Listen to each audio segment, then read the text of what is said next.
Hallelujah, hallelujah. ദൈവത്തിന് മഹത്വം, ദൈവത്തിന് മഹത്വം, ദൈവത്തിന് മഹത്വം. ഹല്ലേലൂയ. അനുഗ്രഹീതമായ നല്ല ദിവസത്തിനായിട്ട് ഞാൻ എൻ്റെ ദൈവത്തെ നന്ദിയോടെ സ്തുതിക്കുന്നു. വിശുദ്ധ ദിവസം കർത്താവിൻ്റെ സന്നിധിയിൽ ഹല്ലേലൂയ ദൈവസഭയായിട്ട് നാം കൂടി വന്നിരിക്കുകയാണ്. ലോകത്തിൻ്റെ വിവിധ ഭാഗങ്ങളിൽ നിന്ന് ഹല്ലേലൂയ ഒന്നിച്ചായിരിക്കുന്ന നമ്മളെ ഓരോരുത്തരെയും ദൈവത്തിൻ്റെ കരങ്ങളിലേക്ക് സമർപ്പിക്കാം. പ്രാർത്ഥനയ്ക്കായിട്ട് നമ്മുടെ ഹൃദയ നിലങ്ങൾ ഒരുങ്ങപ്പെടുമാറാകട്ടെ. നാം എല്ലാവരും കഴിയുന്നത്രയും അതാത് സ്ഥലങ്ങളിൽ എഴുന്നേറ്റ് നിൽക്കാൻ പോവുകയാണ്. ദൈവസന്നിധിയെ മാനിച്ച്, ദൈവിക ആരാധനയെ മാനിച്ച് ദൈവത്തിൻ്റെ സന്നിധിയിൽ കഴിയുന്നത്രയും നമുക്കെല്ലാവർക്കും അതാത് സ്ഥലങ്ങളിൽ എഴുന്നേറ്റ് നിൽക്കുമ്പോൾ കൊയർ ഒരു പാട്ടിൻ്റെ ഈരടികൾ പാടും. ചേർന്ന് പാടി കർത്താവിനെ മഹത്വപ്പെടുത്തുവാൻ, ധ്യാനത്തോട് ദൈവത്തിൻ്റെ സന്നിധിയിലായിരിക്കുവാൻ ദൈവം നമുക്കിടയാകട്ടെ. ആരാധിക്കുന്നു ഞങ്ങൾ നിൻ സന്നിധിയിൽ എന്നുള്ള പാട്ടിൻ്റെ ചരണങ്ങൾ പാടുമ്പോൾ നമുക്ക് ചേർന്ന് ദൈവത്തിൻ്റെ സന്നിധിയിൽ നമ്മളെ തന്നെ സമർപ്പിക്കാം. ഹല്ലേലൂയ.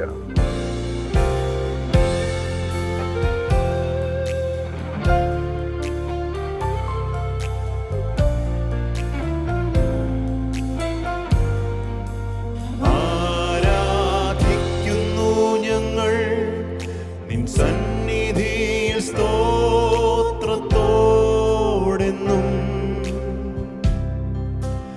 ആരാധിക്കുന്നു ഞങ്ങൾ നിൻ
കരുണാസമ്പൂർണ്ണനും നിത്യനും നീതിമാനുമായ ഞങ്ങളുടെ ദൈവമേ, ഞങ്ങളെ അതിവാത്സല്യമായി സ്നേഹിക്കുന്ന ഞങ്ങളുടെ സ്വർഗീയ പിതാവേ, അനുഗ്രഹീതമായ ഈ നല്ല ദിവസത്തിനായിട്ട് ഞങ്ങൾ തന്നെ നന്ദിയോടെ സ്തുതിക്കുന്നു.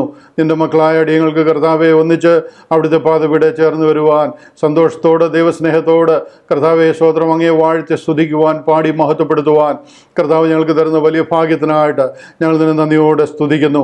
ഇരുട്ടിൻ്റെ അധികാരത്തിൽ നിന്ന് ഞങ്ങളെ വിളിച്ച് വേർതിരിച്ച് സ്നേഹസ്വരൂപനായ പുത്രൻ്റെ രാജ്യത്തിലാക്കി വെച്ചിരിക്കുന്ന പിതാവായ ദൈവത്തിന് നന്ദിയുള്ള ഹൃദയത്തോടെ സ്തോത്രം ചെയ്യുന്നവരായി ഒന്നിച്ച് ഞങ്ങൾ അവിടുത്തെ സന്നിധിയോട് ചേർന്ന് വരുന്ന കർത്താവേ, ഹല്ലേലൂയ, അവിടുന്ന് ഞങ്ങളെ നടത്തുന്ന, അവിടുന്ന് ഞങ്ങളെ പരിപാലിക്കുന്ന, ഹല്ലേലൂയ കർത്താവേ, ഞങ്ങളുടെ മേൽ അവിടുത്തെ അനുഗ്രഹങ്ങൾ പകർന്ന് ഓരോ ദിവസവും ഞങ്ങളെ നടത്തുന്ന എല്ലാ വിശ്വസ്തതയ്ക്കായിട്ട് ഞങ്ങൾ ചേർന്ന് നന്ദി പറയുന്നു. കഴിഞ്ഞ ഒരാഴ്ച വട്ടം കൂടെ കർത്താവ് ഞങ്ങളെ കാത്തല്ലോ. നന്ദിയോട്, ദൈവസ്നേഹത്തോട്, ദൈവഭയത്തോട്, ആരോഗ്യത്തോട്, ബലത്തോട്, സന്തോഷത്തോട്, സമാധാനത്തോട് അവിടുത്തെ പാദപീഠം ഞങ്ങൾ ചേർന്ന് അങ്ങേ സ്തുതിക്കുന്ന കർത്താവേ, ഇസ്രായേലിൻ്റെ സ്തുതികളിന്മേൽ വസിക്കുന്നവനെ, ഹല്ലേലൂയ, സ്വർഗത്തിൽ സറാഫുകൾ സ്തുതിക്കുന്നവനെ, മൂപ്പന്മാർ കിരീടങ്ങൾ താഴെയിട്ട് വണങ്ങുന്നവനെ, ഹല്ലേലൂയ, ഈ മൺകൂടാരത്തിൽ കർത്താവെ ഞങ്ങൾ ഈ ഭൂമിയിലായിരിക്കുമ്പോൾ അങ്ങേ പാടി സ്തുതിക്കുവാൻ, അങ്ങയുടെ തിരുമുഖത്തിൻ്റെ ശോഭ കണ്ട് അങ്ങേ ആരാധിപ്പാൻ അവിടുന്ന് ഞങ്ങൾക്ക് തരുന്ന വലിയ ഭാഗ്യത്തിനായിട്ട് ഞങ്ങൾ ഒന്നിച്ച് നന്ദി പറയുന്നു കർത്താവെ. ഇന്നത്തെ വിശുദ്ധ സഭായോഗത്തെ തൃക്കരങ്ങളിലേക്ക് ഏൽപ്പിച്ച് ഞങ്ങൾ പ്രാർത്ഥിക്കുന്നു. ഹല്ലേലൂയ കർത്താവെ, കടന്നു വന്നിരിക്കുന്ന എല്ലാവർക്കുമായിട്ട് ഞങ്ങൾ തന്നെ സ്തുതിക്കുന്നു. ഞങ്ങളുടെ പൈതങ്ങൾക്കായിട്ട്, ഞങ്ങളുടെ യൗവനക്കാർക്കായിട്ട്, ഞങ്ങളുടെ കർത്താവെ സഹോദരി സഹോദരങ്ങൾക്കായിട്ട്, ഞങ്ങളുടെ മാതാപിതാക്കൾക്കായിട്ട് ഹല്ലേലൂയ ഞങ്ങൾ തന്നെ സ്തുതിക്കുന്നു. തലമുറ തലമുറയായി അങ്ങേ സേവിപ്പാൻ, അങ്ങേ ആരാധിക്കുവാൻ, അങ്ങേ വാഴ്ത്തി വണങ്ങുവാൻ കർത്താവ് ഞങ്ങളെ സഹായിക്കുന്നവർ ഞങ്ങൾ തന്നെ സ്തുതിക്കുന്നു. നടക്കുന്ന എല്ലാ ശുശ്രൂഷകളെയും കർത്താവ് അനുഗ്രഹിക്കണം.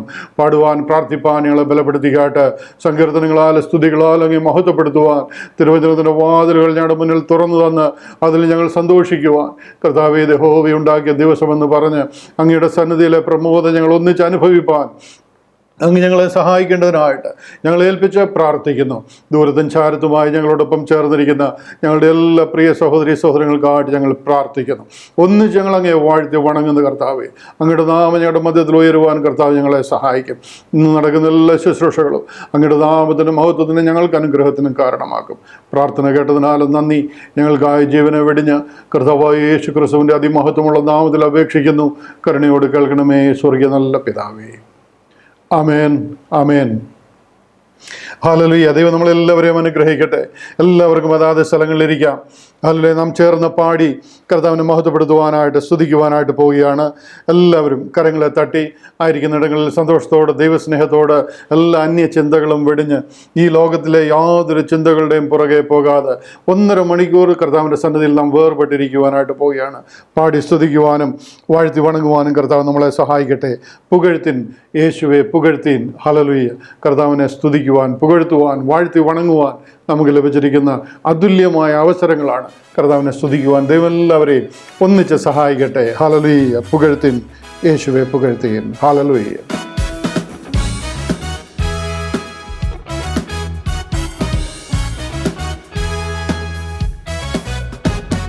പുകഴ്ത്തിൻ യേശുവെ, പുകഴ്ത്തിൻ, നാം രക്ഷകനെ എന്നും വാഴ്ത്തിൻ. പുകഴ്ത്തിൻ യേശുവെ, പുകഴ്ത്തിൻ, നാം രക്ഷകനെ എന്നും വാഴ്ത്തിൻ. പുകഴ്ത്തിൻ, പുകഴ്ത്തിൻ, പുകഴ്ത്തിൻ, വാഴ്ത്തി പുകഴ്ത്തിൻ. പുകഴ്ത്തിൻ, പുകഴ്ത്തിൻ, പുകഴ്ത്തിൻ, വാഴ്ത്തി പുകഴ്ത്തിൻ. പുകഴ്ത്തിൻ യേശുവെ, പുകഴ്ത്തിൻ, നാം രക്ഷകനെ എന്നും വാഴ്ത്തിൻ. പുകഴ്ത്തിൻ യേശുവെ, പുകഴ്ത്തിൻ, നാം രക്ഷകനെ എന്നും വാഴ്ത്തിൻ. കൃപയും ദീർഘക്ഷമയും മഹദയയും കരുണയുമുള്ളോ നല്ലവൻ അവൻ എല്ലാവർക്കും തൻ പ്രവൃത്തികളോടും എല്ലാം. വന്നിടിൻ, വന്നിപ്പിൻ യേശുവിൻ സ്നേഹമാ പാതേനാ. വന്നിടിൻ, വന്നിപ്പിൻ യേശുവിൻ സ്നേഹമാ പാതേനാ. പുകഴ്ത്തിൻ യേശുവെ, പുകഴ്ത്തിൻ, നാം രക്ഷകനെ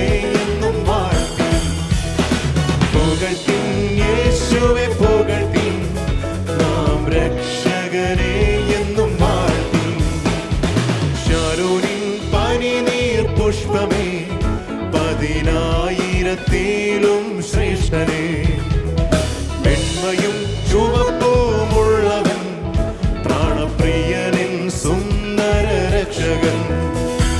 ചുംബിപ്പിൻ സേവിപ്പിൻ സിയോനിൻ രാജനെ എന്നുമേ, ചുംബിപ്പിൻ സേവിപ്പിൻ സിയോനിൻ രാജനെ എന്നുമേ. പുകഴ്ത്തി യേശുവെ പുകഴ്ത്തി, നാം രക്ഷകനെ എന്നും വാഴ്ത്തി.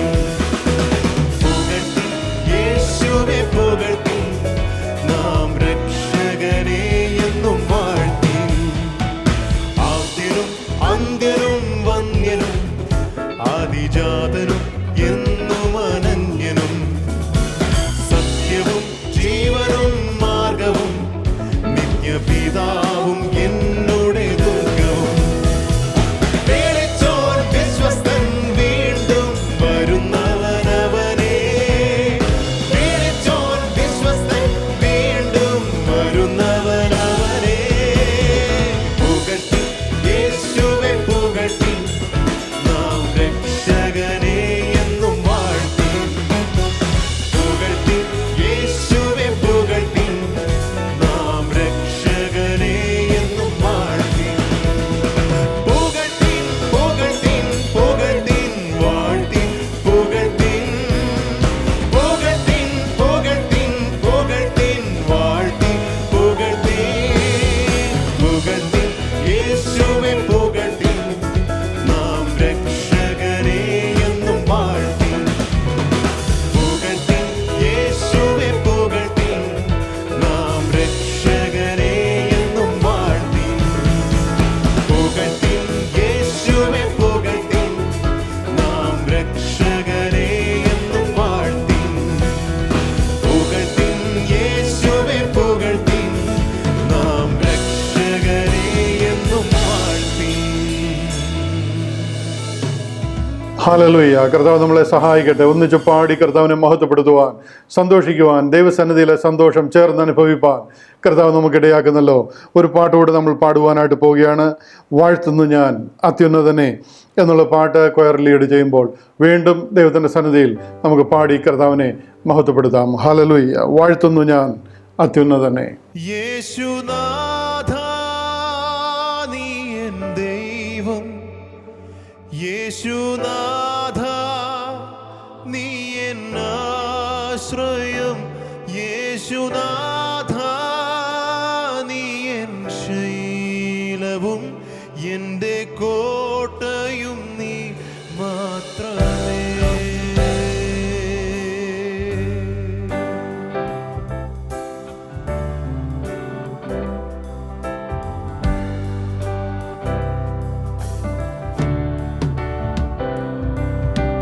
വാഴ്ത്തുന്നു ഞാൻ അത്യുന്നതനെ,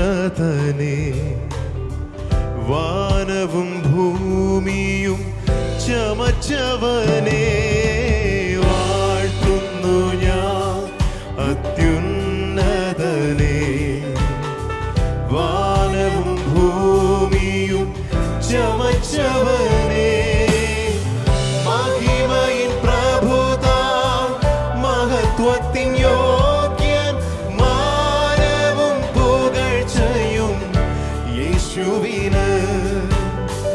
മഹിമയിൻ പ്രഭുതാം, മഹത്വത്തിൻ യോഗ്യൻ, മാനവും പുകഴ്ചയും യേശുവിന്.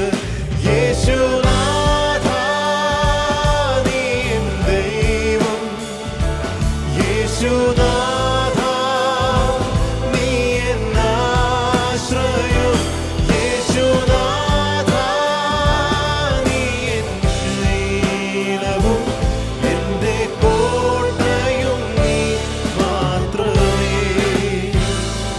യേശുനാഥ നീ എൻ ദൈവം,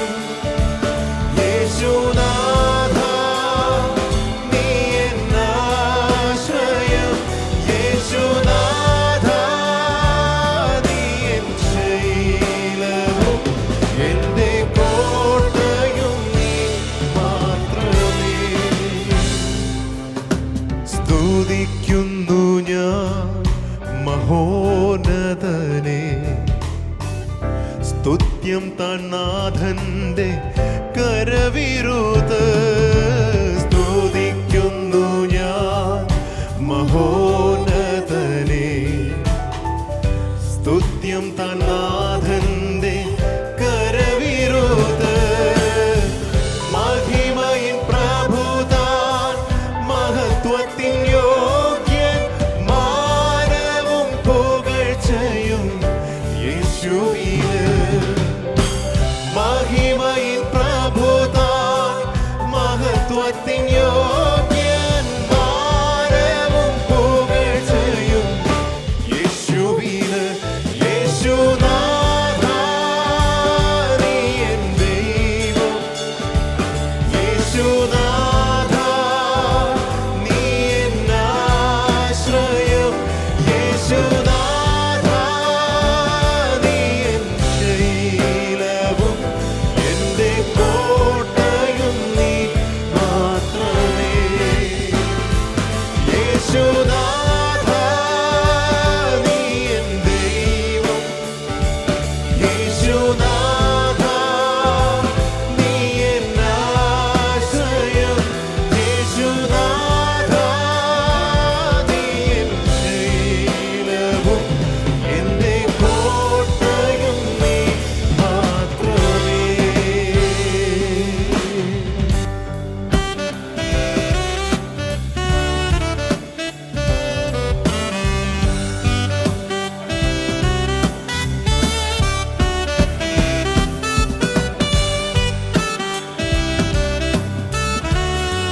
കീർത്തിക്കും ഞാൻ എൻ യേശുപര.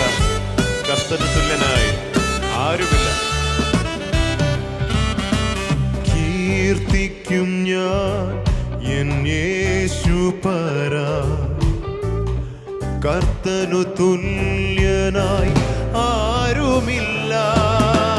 കീർത്തിക്കും ഞാൻ എൻ യേശുപര. കർത്തനു തുല്യനായി ആരുമില്ല. മഹിമയിൻ പ്രഭുതാൻ മഹത്വത്തിൻ യോഗ്യൻ മാനവും പുകഴ്ചയും യേശുവിന്. മഹിമയിൻ പ്രഭുതാൻ മഹത്വത്തിൻ യോഗ്യൻ മാനവും പുകഴ്ചയും യേശുവിന്. യേശുനാഥാ നീ എൻ ദൈവം. യേശുനാഥാ നീ എൻ ആശ്രയം. യേശുനാഥാ നീ എൻ ശൈലവും എൻ്റെ കോട്ടയും നീ മാത്രമേ. യേശുനാഥാ നീ എൻ ദൈവം. യേശുനാഥാ നീ എൻ ആശ്രയം.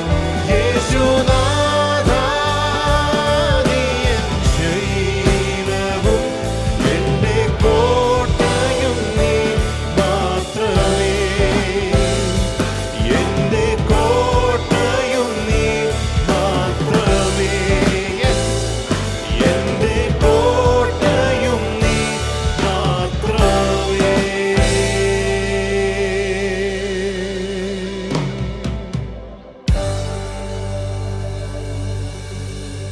സ്തുതിക്കുന്നു. ഹല്ലേലൂയ. ചേർന്ന് കർത്താവിനെ പാടി മഹത്വപ്പെടുത്തുവാൻ കർത്താവ് നമ്മളെ വീണ്ടും സഹായിക്കുന്നല്ലോ. വാഴ്ത്തുന്നു ഞാൻ അത്യുന്നതനെ, വാനവും ഭൂമിയും ചമച്ചവനെ, മഹിമയിൻ പ്രഭുതാൻ മഹത്വത്തിൻ യോഗ്യൻ മാനവും പുകഴ്ചയും യേശുവിന്.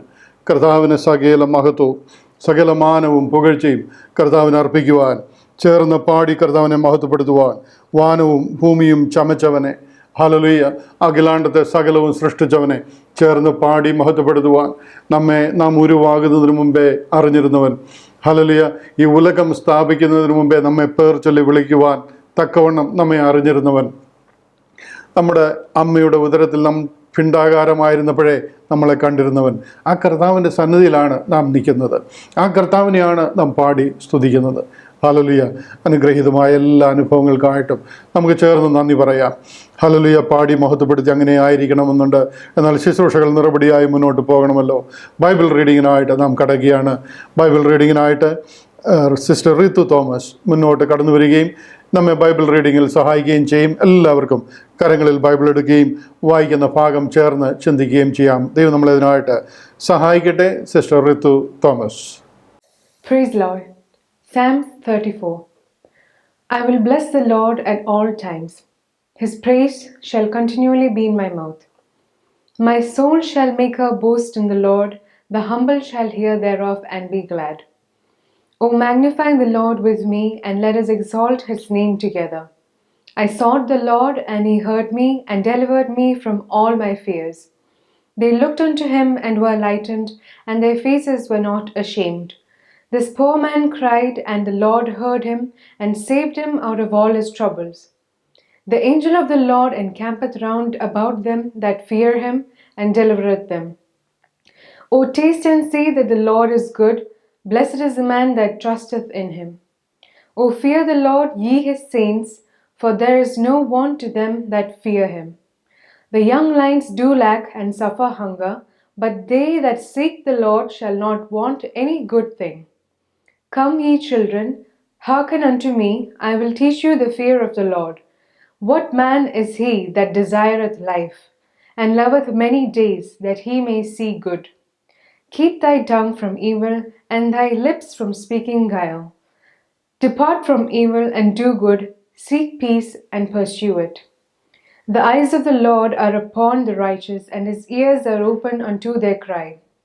The face of the Lord is against them that do evil, to cut off the remembrance of them from the earth. The righteous cry, and the Lord heareth, and delivereth them out of all their troubles. The Lord is nigh unto them that are of a broken heart, and saveth such as be of a contrite spirit. Many are the afflictions of the righteous, but the Lord delivereth him out of them all. He keepeth all his bones, not one of them is broken. Evil shall slay the wicked, and they that hate the righteous shall be desolate.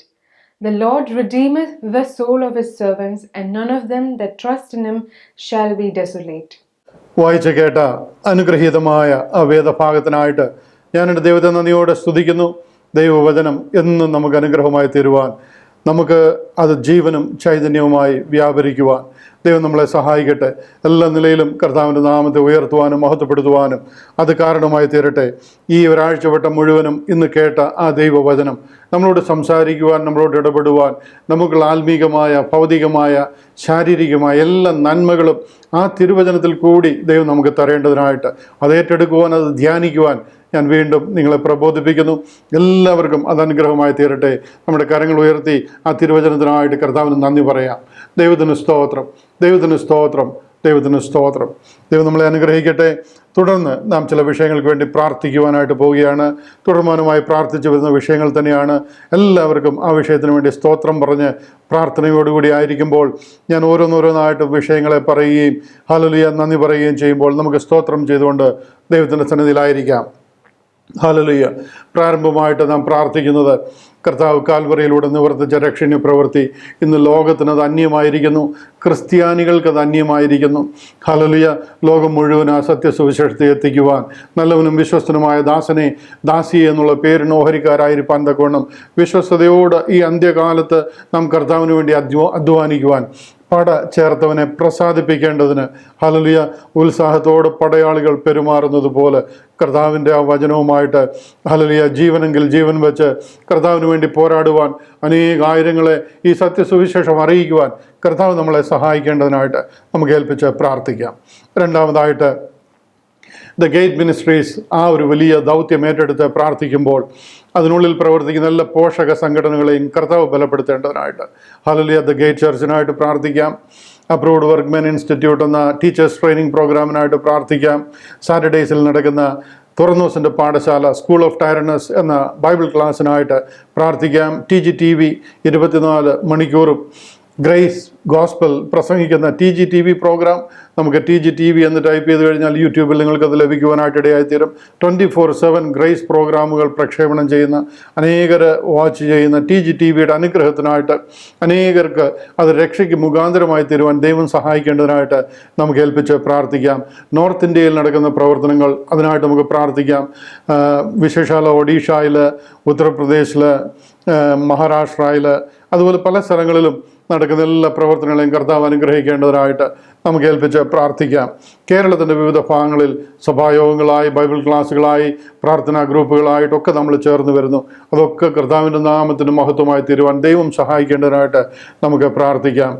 Inner സർക്കിളിനായിട്ട് നമുക്ക് പ്രാർത്ഥിക്കാം.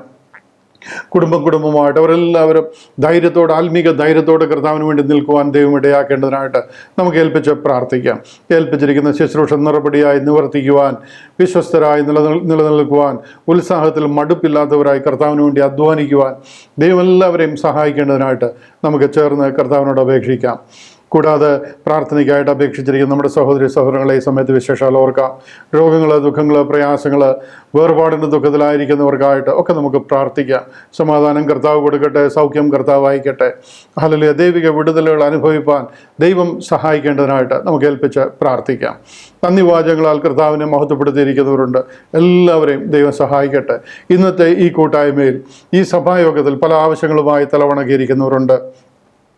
എന്നെ നന്നായി അറിയുന്ന ദൈവത്തിൻ്റെ സന്നിധിയിലാണ് ഞാൻ നിൽക്കുന്നതെന്ന് വിശ്വസിക്കുന്നവർ, ആവശ്യങ്ങൾ നമ്മെ അറിയിക്കാൻ കഴിഞ്ഞില്ലെങ്കിലും സ്വർഗം ചായച്ചിറങ്ങി വന്ന്, ഹല്ലേലൂയ, നമ്മുടെ ആവശ്യങ്ങൾ അറിയുന്ന ദൈവം നിങ്ങളുടെ ആവശ്യങ്ങളെ സ്തോത്രത്തോടെ ദൈവത്തെ അറിയിക്കുക.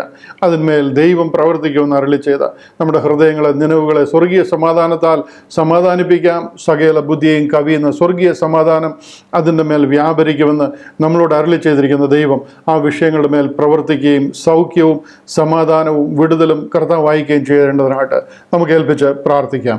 തുടർന്ന് നടക്കുന്ന ശുശ്രൂഷകളെ ദൈവം സഹായിക്കട്ടെ. പരിശുദ്ധ ആത്മാവിൻ്റെ നിറവിൽ ശുശ്രൂഷിപ്പാൻ കർത്താവ് നമ്മളെ ഓരോരുത്തരെയും സഹായിക്കട്ടെ. ഹല്ലേലൂയ. എല്ലാം കർത്താവിൻ്റെ നാമത്തിന് മഹത്വമായി തീരുവാൻ ദൈവം ഇടയാക്കേണ്ടതിനായിട്ട് നമുക്ക് ഒരിക്കൽ കൂടി സമർപ്പിച്ച് പ്രാർത്ഥിക്കാം. കർത്താവേ, കരുണാസമ്പൂർണനായ ഞങ്ങളുടെ ദൈവമേ, ഞങ്ങളെ സ്നേഹിക്കുന്ന ഞങ്ങളുടെ സ്വർഗീയ പിതാവേ, അനുഗ്രഹീതമായ നല്ല ദിവസത്തിനായിട്ട് ഞങ്ങൾ അങ്ങയെ സ്തുതിക്കുന്നു, വാഴ്ത്തുന്നു. തന്നിരിക്കുന്ന നല്ല അനുഭവങ്ങൾക്കായിട്ട് ഞങ്ങൾ നന്ദി പറയുന്നു.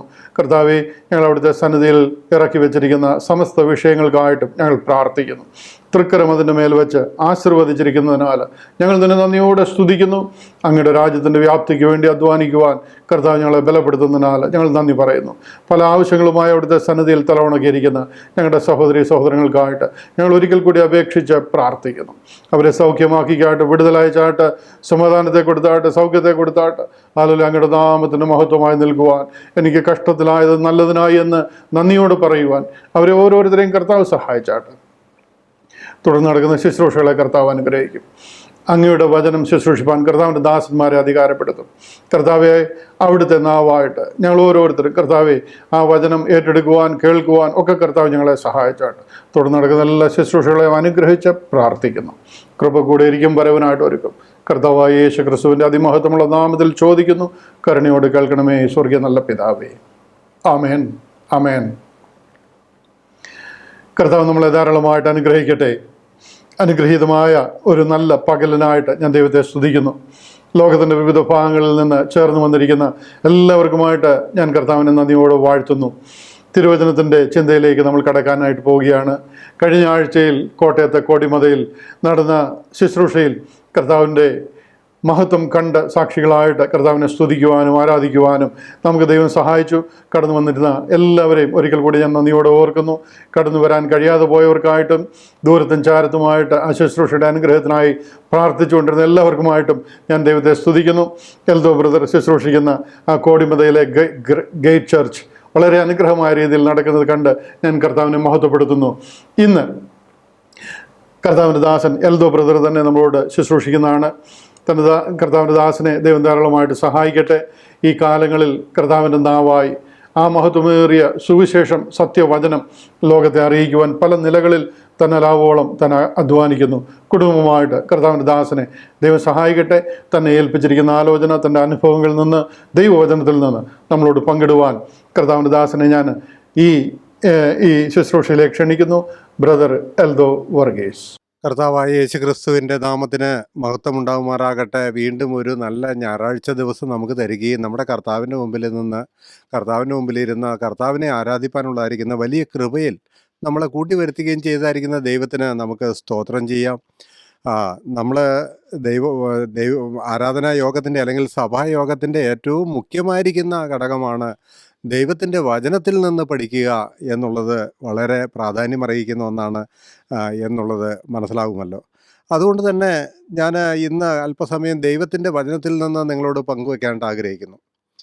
ഞാനിന്ന് പറയാനായിട്ട് ആഗ്രഹിക്കുന്ന വിഷയം എന്ന് പറഞ്ഞാൽ, പന്തിരുവരും പൗലോസും തമ്മിലുള്ളായിരിക്കുന്ന വ്യത്യാസം എന്താണ്?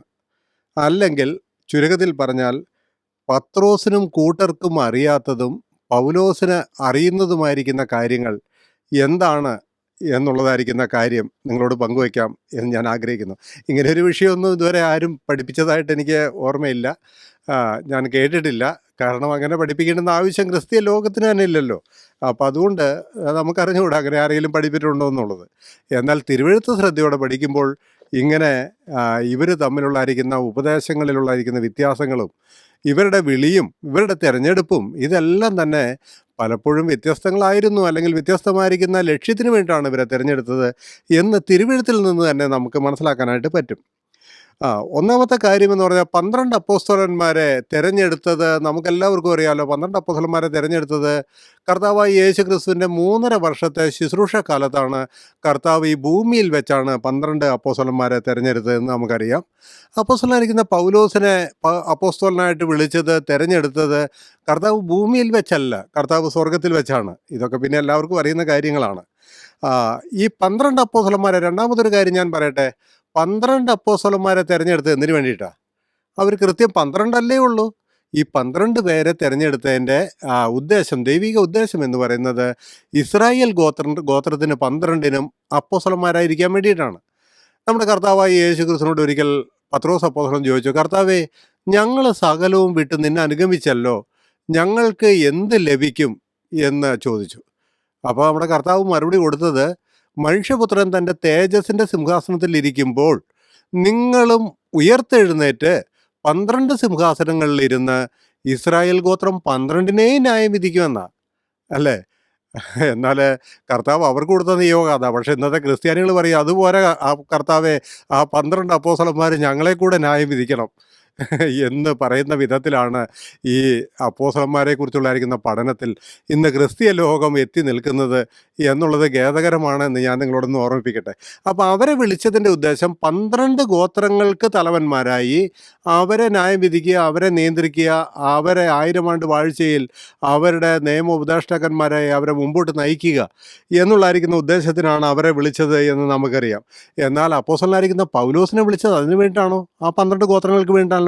അപ്പോസ്തലനായിരിക്കും പൗലോസ് റോമാലേഖനം അതിൻ്റെ 13-ാം അധ്യായത്തിൽ ഇങ്ങനെയാണ് വായിക്കുന്നത്, എന്നാൽ ജാതികളായ നിങ്ങളോട് ഞാൻ പറയുന്നത്, ജാതികളുടെ അപ്പോസ്തലനായിരിക്കാൻ ഞാൻ എൻ്റെ സ്വജാതിക്കാർക്ക് വല്ലവിധേനയും സ്പർദ്ധ ജനിപ്പിച്ച് അവരിൽ ചിലരെ രക്ഷിക്കാമെങ്കിലോ എന്ന് വെച്ച് തന്നെ ഞാൻ എൻ്റെ ശുശ്രൂഷയെ പുകഴ്ത്തുന്നു.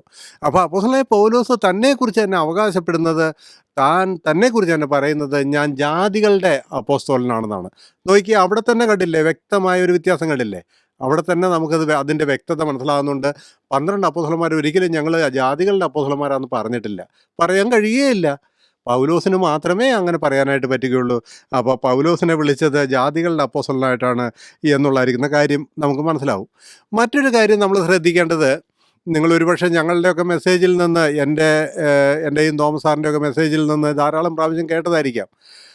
മുഖ്യമായിരിക്കുന്ന ഒരു വിഷയമാണ്. അതൊന്ന് സൂചിപ്പിക്കാതെ പോകുന്നത് ശരിയല്ലല്ലോ. ഈ 12 അപ്പോസ്തലന്മാരുടെ പ്രസംഗം എന്ന് പറയുന്നത് എന്താണെന്നറിയാമോ? അവർ പ്രസംഗിച്ചത് ജഡപ്രകാരമുള്ള ക്രിസ്തുവിനെയാണ്. ജഡപ്രകാരമുള്ള ക്രിസ്തുവിനെ എന്ന് പറഞ്ഞാൽ അവരുടെ പ്രസംഗ വിഷയം എന്താ?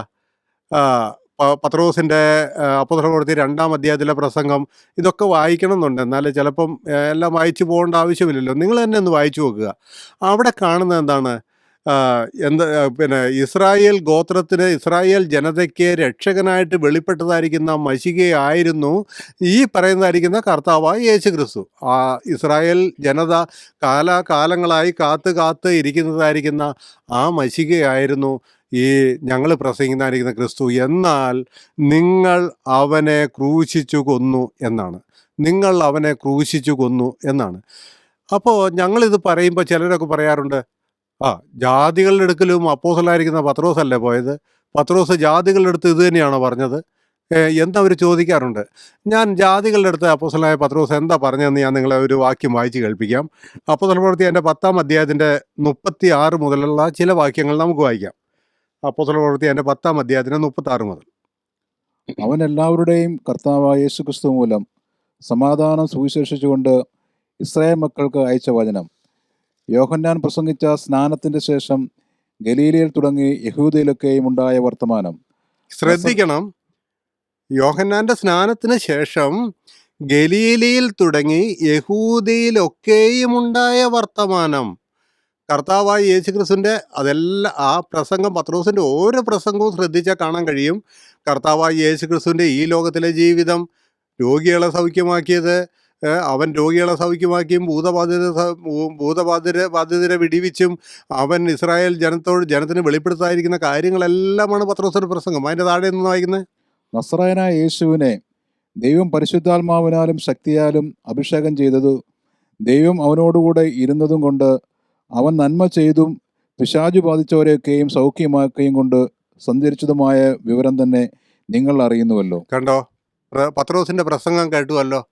അതായത് കർത്താവായ യേശു ക്രിസ്തുവിൻ്റെ ഈ ലോക ജീവിതത്തിൽ, അതായത് പരസ്യ ശുശ്രൂഷ കാലം 3.5 വർഷക്കാലം, ഈ ലോക ജീവിതത്തിൽ കർത്താവായ യേശു ക്രിസ്തു എന്ത് പറഞ്ഞു, എന്ത് ഉപദേശിച്ചു, എന്ത് അത്ഭുതങ്ങൾ ചെയ്തു, ഏത് കാര്യങ്ങളിൽ എങ്ങനെ ജീവിച്ചു, ഈ കാര്യങ്ങളാണ് അവരുടെ പ്രസംഗ വിഷയം. യോഹന്നാൻ അപ്പോസ്തലൻ തൻ്റെ ലേഖനം എഴുതിയപ്പോൾ പറഞ്ഞത് നമുക്കെല്ലാവർക്കും വളരെ വ്യക്തമാണല്ലോ. നമുക്ക് അതിൽ നിന്നൊരു വാക്യം വായിക്കാം. യോഹന്നാൻ്റെ ലേഖനം 1-ാം അധ്യായത്തിൻ്റെ 1 മുതൽ 3 വരെ. യോഹന്നാൻ്റെ 1-ാം ലേഖനം അതിൻ്റെ 1-ാം അധ്യായം അതിൻ്റെ 1 മുതൽ 3 വരെ. അവിടെ നമ്മളിങ്ങനെയാണ് വായിക്കുന്നത്.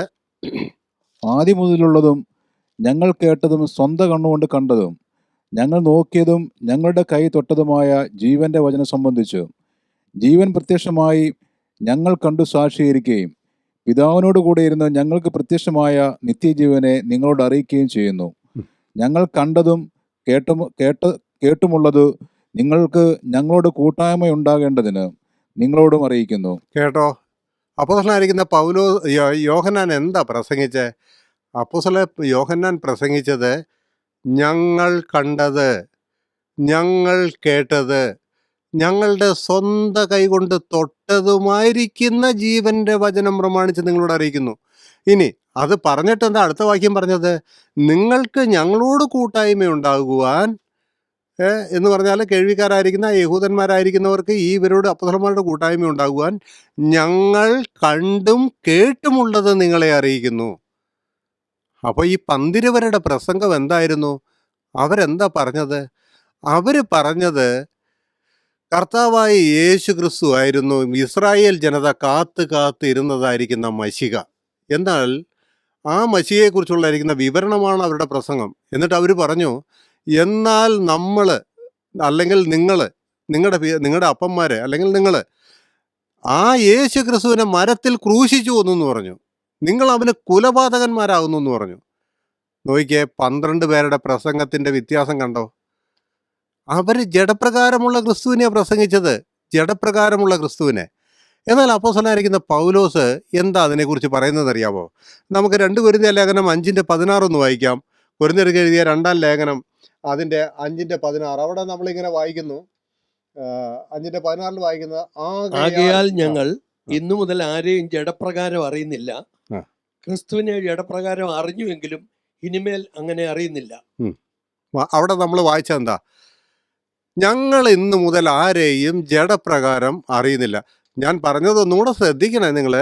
12 അപ്പോസ്തലന്മാരെ എന്താ പ്രസംഗിച്ച? ജഡപ്രകാരമുള്ള ക്രിസ്തുവിനെ. ഞങ്ങൾ കണ്ടത്, ഞങ്ങൾ കേട്ടത്, ഞങ്ങൾ തൊട്ടത്, ആ ഒരു കാര്യമാണ് ഞങ്ങളുടെ പ്രസംഗ വിഷയം എന്ന് പറഞ്ഞു. അത് കൊർന്നല്യോസിൻ്റെ ഭവനത്തിൽ ബൈബിളും അത് തന്നെയാണ്, അപ്പോസ്തലപ്രവൃത്തി 2-ാം അധ്യായത്തിലും അത് തന്നെയാണ്, അപ്പോസ്തലപ്രവൃത്തി 3-ാം അധ്യായത്തിലും അത് തന്നെയാണ് പ്രസംഗിക്കുന്നത്. ഇവിടെയൊക്കെ ഇവരുടെ പ്രസംഗം കേൾക്കാം. അവർ കണ്ടതും കേട്ടതും തൊട്ടതും ആ ജഡപ്രകാരമുള്ള ക്രിസ്തുവാണ് അവരുടെ പ്രസംഗ വിഷയമെങ്കിൽ അപ്പോസ്തലനായിരിക്കുന്ന പൗലോസ് ഇവിടെ പറയുകയാണ്. എന്താ പറയുന്നത് അറിയാമോ? ഞങ്ങൾ ഇന്ന് മുതൽ ആരെയും ആരെയും ജഡപ്രകാരം അറിയുന്നില്ല. ക്രിസ്തുവിനെ ഞങ്ങൾ ജഡപ്രകാരം അറിഞ്ഞു എങ്കിലും ഇനിമേൽ ഞങ്ങൾ അവനെ അങ്ങനെ അറിയുന്നില്ല. എന്താ പറഞ്ഞതിൻ്റെ അർത്ഥം? ആ പറഞ്ഞതിൻ്റെ അർത്ഥം എന്ന് പറഞ്ഞാൽ, ഭൂമിയിൽ ജനിച്ച് ജീവിച്ച ക്രിസ്തു ഇനി ഞങ്ങളുടെ പ്രസംഗമേ അല്ലെന്നാ പറഞ്ഞത്. കർത്താവ് ഒരുപാട് അത്ഭുതങ്ങൾ ചെയ്തു, ഒരുപാട് വീര്യപ്രവൃത്തികൾ ചെയ്തു, ഒരുപാട് പിന്നെ എന്താ പറയുന്നത്, ഒരുപാട് കാര്യങ്ങൾ പറഞ്ഞു. ഇതൊന്നും എൻ്റെ പ്രസംഗ വിഷയമല്ലെന്നാണ് പറഞ്ഞത്. ഇന്ന് നമ്മൾ സാധാരണ കേൾക്കുന്നത് ലോകത്തിലെ ഏത് സഭകൾ, ക്രിസ്തീയ സഭകളിൽ ചെന്ന് കഴിഞ്ഞാലും ഘോരം പ്രസംഗിക്കുന്നതായിരിക്കുന്ന പല വിഷയങ്ങളുണ്ട്. എന്താ അറിയാവോ? അവൻ വെള്ളത്തിൽ മേൽ നടന്നു, അവൻ ഇരുന്നതായിരിക്കുന്ന വീടിൻ്റെ മച്ച് പൊളിച്ച് പക്ഷപാതക്കാരനെ താഴേക്ക് ഇറക്കിയപ്പോൾ അവന് സൗഖ്യം വന്നു, അവൻ കുരുടനെ സൗഖ്യമാക്കി. അങ്ങനെ കർത്താവായ യേശു ക്രിസ്തുവിൻ്റെ ജീവിത കാലഘട്ടത്തിലെ താൻ ചെയ്തതായിരിക്കുന്ന വീര്യപ്രവൃത്തികളുടെ പ്രസംഗമാണെന്ന് സഭകളിൽ കേൾക്കാനുള്ളത് അല്ലേ? പൗലോസ് എന്താ പറഞ്ഞത്? ആ ക്രിസ്തുവിനെ ഞങ്ങൾ അറിയുന്നില്ല എന്ന് പറഞ്ഞു. മനസ്സിലാക്കാൻ പറ്റുന്നുണ്ടോ? ആ ക്രിസ്തു അല്ല എൻ്റെ പ്രസംഗ വിഷയം എന്ന് പറഞ്ഞു. പിന്നെ എന്താ പൗലോസിൻ്റെ പ്രസംഗ വിഷയം?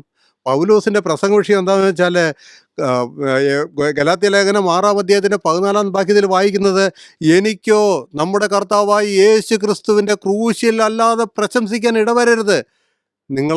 ഞാനിപ്പോൾ പറഞ്ഞപ്പോൾ നിങ്ങൾ ശ്രദ്ധിച്ചോ?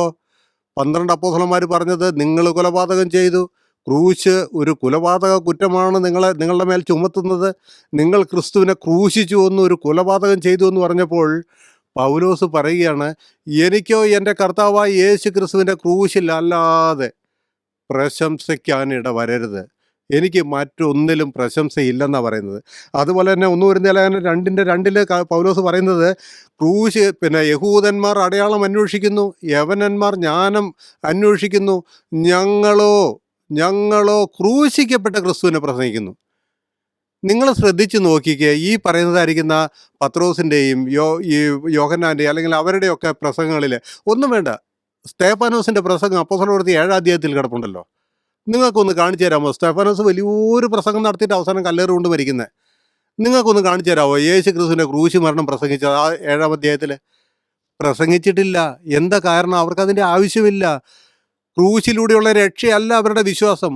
അതുകൊണ്ടാണ് നമ്മൾ പറയുന്നത് 12 അപ്പോസ്തലന്മാർ നമ്മുടെ അപ്പോസ്തലന്മാരല്ലെന്ന് പറയുന്നത്. പൗലോസ് പറയുന്നത്, ക്രൂശിക്കപ്പെട്ടവനായ ക്രിസ്തുവിനെ അല്ലാതെ മറ്റൊന്നും അറിയാത്തവനായി 1 കൊരിന്ത്യർ 2:2 പറയുന്നത്, ക്രൂശിക്കപ്പെട്ടവനായ ക്രിസ്തുവിനെ അല്ലാതെ മറ്റൊന്നും അറിയാത്തവനായി. ക്രിസ്തുവിനെ ഞങ്ങൾ ജഡപ്രകാരം അറിഞ്ഞുവെങ്കിലും ഇനി അറിയുന്നില്ലെന്നല്ലേ? പൗലോസിന് ക്രിസ്തുവിനെക്കുറിച്ച്, ജീവിച്ചിരുന്ന ക്രിസ്തുവിനെക്കുറിച്ചോ ക്രിസ്തു ചെയ്ത അത്ഭുതങ്ങളെക്കുറിച്ചോ ഒന്നും അറിയില്ല എന്നൊന്നും വിചാരിക്കരുത് കേട്ടോ. പൗലോസിൻ്റെ സന്തത സഹചാരികളായിരുന്നായിരിക്കുന്ന മർക്കോസാണ്, പൗലോസിൻ്റെ കൂടെ യാത്ര ചെയ്ത മർക്കോസാണ് മർക്കോസിൻ്റെ സുവിശേഷം എഴുതിയത്. പിന്നെ മർക്കോസ് ഈ കാര്യങ്ങൾ പൗലോസിന് പറഞ്ഞു കൊടുക്കാതിരിക്കുമോ? ഈ കാര്യങ്ങളെല്ലാം തന്നെ പൗലോസിന് അറിയാം. കർത്താവ് ചെയ്തത് എന്തൊക്കെയാ, പറഞ്ഞത് എന്തൊക്കെയാ, ഇതൊക്കെ പിന്നെ പൗലോസിന് അറിയാം. പക്ഷേ പൗലോസ് പറഞ്ഞു, ഞങ്ങളത് അറിയുന്നില്ല എന്ന് പറഞ്ഞു. ഞങ്ങൾക്കത് വേണ്ട, ഞങ്ങളുടെ പ്രസംഗം അതല്ലെന്ന് പറഞ്ഞു. ഞങ്ങൾ ജഡപ്രകാരമുള്ള ക്രിസ്തുവിനെ ഇനി അറിയുന്നില്ല, അതല്ല ഞങ്ങളുടെ പ്രസംഗം. ക്രൂശിക്കപ്പെട്ടായ ക്രിസ്തുവിനെ അല്ലാതെ മറ്റൊന്നും അറിയാത്തവനായി നിങ്ങളുടെ ഇടയിലിരിക്കണം. 1 കൊരിന്ത്യർ 1-ാം അധ്യായത്തിൻ്റെ 18-ാം വാക്യത്തിൽ പറയുന്നതും, ക്രൂശിൻ്റെ വചനം നശിച്ചു പോകുന്നവർക്ക് ഭോഷത്വവും രക്ഷിക്കപ്പെടുന്ന നമുക്കോ നിത്യജീവനുമാകുന്നു എന്നാണ് ക്രൂശിൻ്റെ വചനം. എവിടെ നിങ്ങൾ വായിച്ചു നോക്കിയോ? പൗലോസിൻ്റെ ലേഖനങ്ങളിൽ എവിടെ വായിച്ചു നോക്കിയോ? രക്ഷയ്ക്കുള്ള മാർഗം ക്രൂശാണെന്നാണ് പറയുന്നത്. എന്നാൽ പത്രോസിൻ്റെയും യോഹന്നാൻ്റെയും ഒക്കെ കാര്യങ്ങളിൽ, സ്തേഫാനോസിൻ്റെ കാര്യങ്ങളിൽ എവിടെയും ക്രൂശ് കാണാനായിട്ട് പറ്റുകയില്ല. ഗലാത്യ ലേഖനം 3-ാം അധ്യായത്തിൻ്റെ 1-ാം വാക്യം നമുക്കെല്ലാവർക്കും ചിലപ്പോൾ മനഃപ്പാഠമായിരിക്കുന്ന ഒരു വാക്യമായിരിക്കും. അവിടെ പറയുന്നത്, ഗലാത്യർ യഹൂദന്മാരുടെ ന്യായപ്രമാണത്തിലേക്കും പരിച്ഛേദനയിലേക്കും തിരിഞ്ഞുപോയി. എങ്ങനെയാണ് തിരിഞ്ഞു പോകാൻ കാരണം ഉണ്ടായത്, ഇതേ യെരുശലേമിലെ അപ്പോസ്തലന്മാരുടെ അടുക്കൽ നിന്ന് വന്നവർ ഗലാത്യ സഭയിൽ പ്രശ്നം ഉണ്ടാക്കിയിട്ട് പറഞ്ഞു, പൗലോസ് പറയുന്ന മാതിരി നിങ്ങൾ വിശ്വസിച്ചുകൊണ്ടിരുന്നാൽ രക്ഷയില്ല, നിങ്ങൾ പരിച്ഛേദന ഏറ്റില്ലെങ്കിൽ നിങ്ങൾക്ക് രക്ഷയില്ല എന്ന് പറഞ്ഞപ്പോൾ സഹിക്ക വയ്യാതെ പൗലോസ് അവർക്ക് ലേഖനം എഴുതുന്നതാണ് നമ്മൾ കാണുന്നത് ഗലാത്യർക്ക്. അതിൻ്റെ 3-ാം അധ്യായത്തിൻ്റെ 1-ാം വാക്യത്തിൽ നമ്മൾ വായിക്കുന്നത് എത്ര മനോവേദനയോടെയാണ് പൗലോസ് പ്രസംഗിക്കുന്നത് അറിയാവോ? ബുദ്ധിയില്ലാത്ത ഗലാത്യരെ, യേശു ക്രിസ്തു ക്രൂശിക്കപ്പെട്ടവനായി നിങ്ങളുടെ ഇടയിൽ വരച്ച് കിട്ടിയിരിക്കെ നിങ്ങളെ ക്ഷുദ്രം ചെയ്ത് മയക്കിയതാർന്ന ചോദിക്കുന്നത് എന്ന് പറഞ്ഞാൽ എന്താ ഗലാത്യരുടെ മുമ്പിൽ വരച്ചു കൊടുത്തതറിയാവോ? പിന്നെ എന്താണ്, 5 അപ്പം കൊണ്ട് 5000 പോഷിപ്പിച്ച ക്രിസ്തുവിൻ്റെ ചിത്രം അല്ല വരച്ചു കൊടുത്തത്. അല്ല, മരിച്ചവരെ ഉയർപ്പിച്ച ക്രിസ്തുവിൻ്റെ ചിത്രം അല്ല വരച്ചു കൊടുത്തത്. ആണോ? നിങ്ങൾ തന്നെ പറ. അതുപോലെ തന്നെ കുരുടനെയും കുഷ്ഠരോഗികളെയും സൗഖ്യമാക്കിയ ക്രിസ്തുവിൻ്റെ ചിത്രമാണോ വരച്ചു കൊടുത്തത്? അല്ല, വരച്ചു കൊടുത്ത ഒരേ ഒരു ചിത്രം ക്രൂശിക്കപ്പെട്ടവനായ ക്രിസ്തുവിനെ അല്ലാതെ ക്രൂശിക്കപ്പെട്ടവനായ ക്രിസ്തുവിനെ നിങ്ങളുടെ മുമ്പിൽ വരച്ച് കിട്ടിയിരിക്കെ നിങ്ങളെ ക്ഷുദ്രം ചെയ്ത് മഴയ്ക്കതാർ എന്നാണ് ചോദിക്കുന്നത്. ഓക്കെ, ഞാൻ ആ വിഷയം അവിടെ അവസാനിപ്പിക്കുന്നു. അപ്പോൾ നിങ്ങൾക്ക് ഈ കാര്യം മനസ്സിലായില്ലേ? 2 വിളി, 2 പദ്ധതി ആണ്. അതിനെക്കുറിച്ചൊന്നും ഞാൻ വിശദമായിട്ട് പറഞ്ഞിട്ടില്ല. 12 അപ്പോസ്തലന്മാരെ വിളിച്ചത് യഹൂദന്മാർക്ക് വേണ്ടിയാണ്. 12 അപ്പോസ്തലന്മാർക്ക് തെറ്റുപറ്റിയിട്ടാണോ യേശുക്രിസ്തുവിനെ കുറിച്ച് പ്രസംഗിക്കാഞ്ഞതെന്ന് ചോദിച്ചാൽ ഒരിക്കലുമല്ല. 12 അപ്പോസ്തലന്മാർക്ക് തെറ്റുപറ്റിയിട്ടല്ല യേശുക്രിസ്തുവിൻ്റെ ക്രൂശ് മരണത്തെക്കുറിച്ച് പ്രസംഗിക്കാഞ്ഞത്. അവരത് പ്രസംഗിച്ചാൽ മതിയെന്നേ. അത് അവർക്കുള്ളായിരിക്കുന്ന ദൗത്യം അതാന്നേ.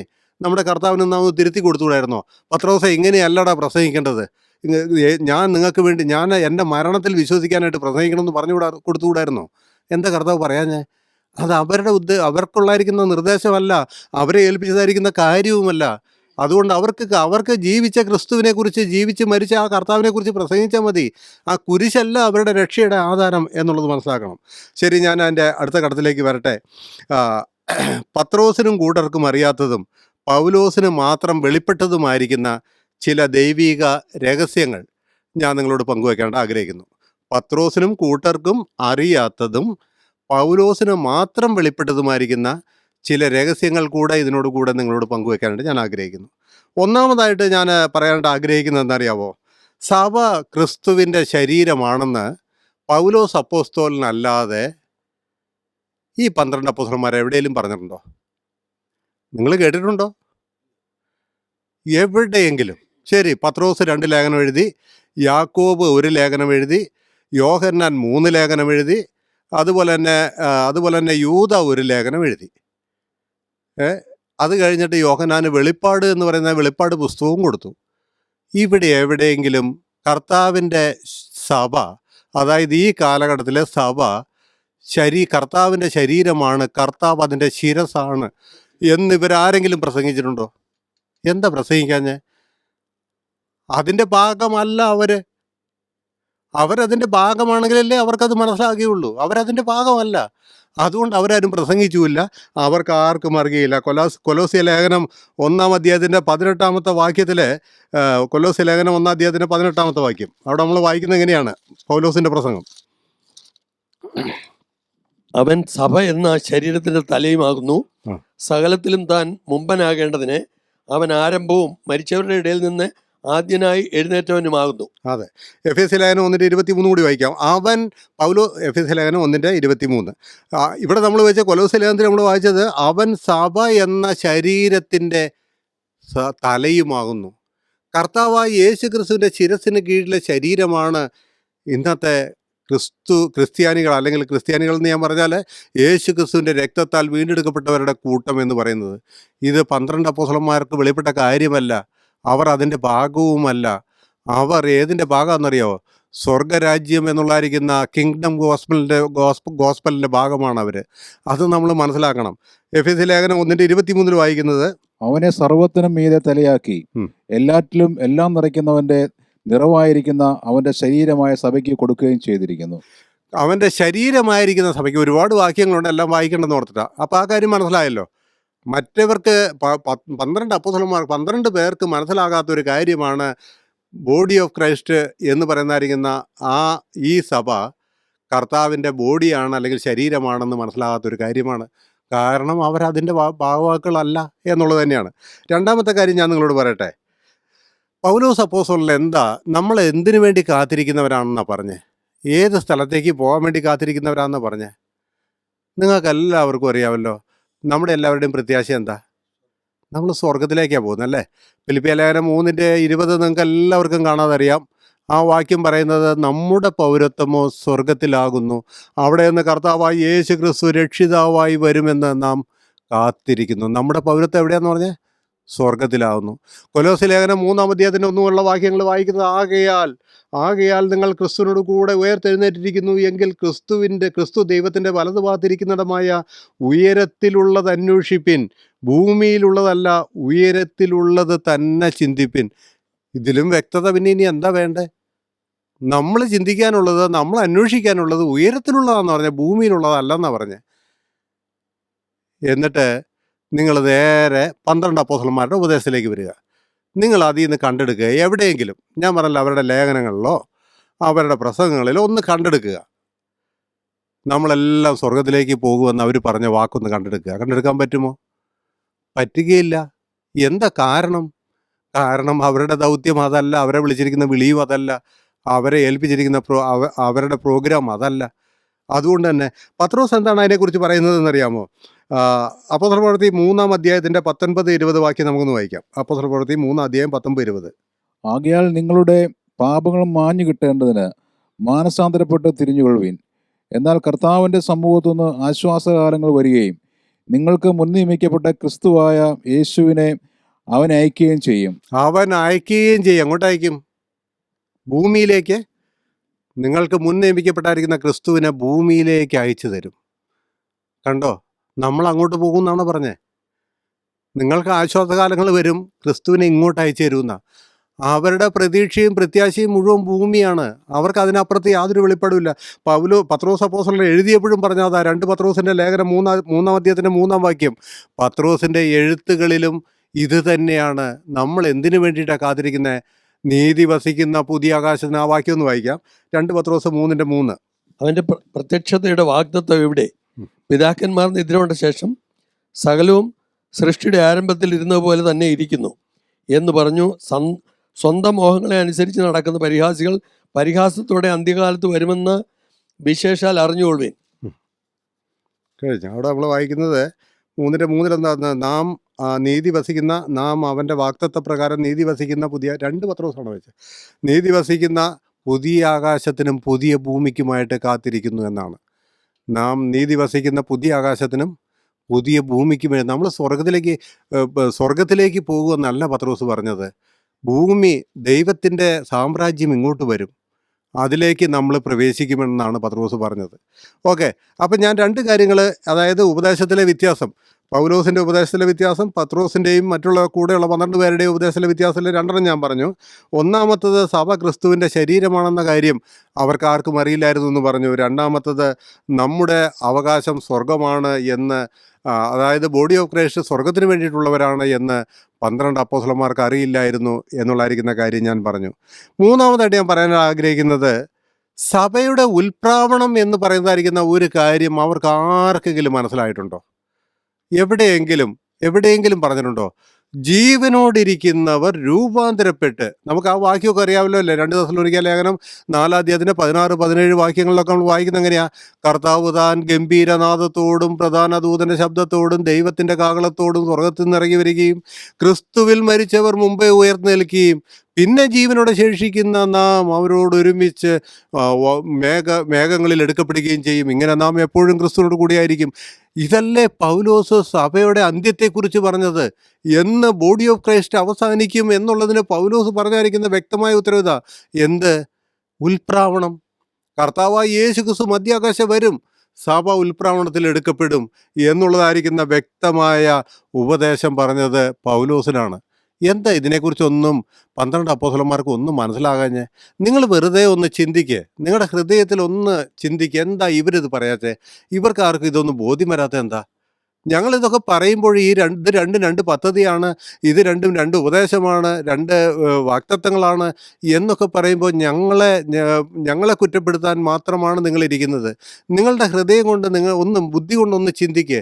അതെന്തുകൊണ്ടാണ് ഈ ഉൽപ്രാവണത്തെക്കുറിച്ച് ജീവിച്ചിരിക്കുന്നവർ രൂപാന്തരപ്പെടുകയും സ്വർഗത്തിലേക്ക് കരയേറുകയും ചെയ്യുമെന്നും മരിച്ചു പോയവർ ഉയർത്തെഴുന്നേൽക്കുമെന്നും അത് എപ്പോഴാണ് കർത്താവായ യേശു ക്രിസ്തു മധ്യാകാശം വരുമ്പോൾ എടുക്കപ്പെടുന്നതായിരിക്കുന്ന കാര്യമാണ് എന്നൊക്കെ ഈ പൗലോസിന് മാത്രമല്ലേ വെളിപ്പെട്ടുള്ളൂ. എന്താ ഈ പത്രോസിനൊന്നും വെളിപ്പെടാഞ്ഞ? പത്രോസ് ഇതൊന്നും പറയാഞ്ഞ എന്താണ്? അത് നമ്മളൊന്ന് മനസ്സിലാക്കണം. 4-ാമത്തെ കാര്യം ഞാൻ നിങ്ങളോട് പറയട്ടെ. ജാതികളോട് പൗലോസ് പറയുന്ന സുവിശേഷം ഇന്നതെന്ന് ഈ പറയുന്നതായിരിക്കുന്ന 12 അപ്പോസ്തലന്മാർക്ക് അറിയാമോ? അറിയാമായിരുന്നോ? നിങ്ങൾ ചിന്തിച്ചേ. അറിയില്ലല്ലോ. അവർക്ക് ആർക്കും അറിയില്ല. ജാതികളോട് പൗലോസ് പറയുന്ന സുവിശേഷം ഞാൻ ഓർക്കുന്നത്, എനിക്ക് ചിലപ്പോൾ തമാശയും തോന്നാറുണ്ട്. അത് ഓർക്കുമ്പോൾ ഞാൻ മുമ്പായിരുന്ന സഭയിൽ നിന്ന് വിട്ടുപോരുവാനുള്ള കാരണം എന്താണെന്നറിയാമോ? 2 സുവിശേഷമുണ്ടെന്ന് പറഞ്ഞതിൻ്റെ പേരിലാണ്. ഈ ഒരൊറ്റ കാരണത്തിൻ്റെ പേരിലാണ് എന്നോട് പറഞ്ഞു, എൽദോ ബ്രദറെ ഇനി നമ്മൾ ഒരുമിച്ച് പോകാനായിട്ട് പറ്റില്ല എന്ന് പറഞ്ഞു.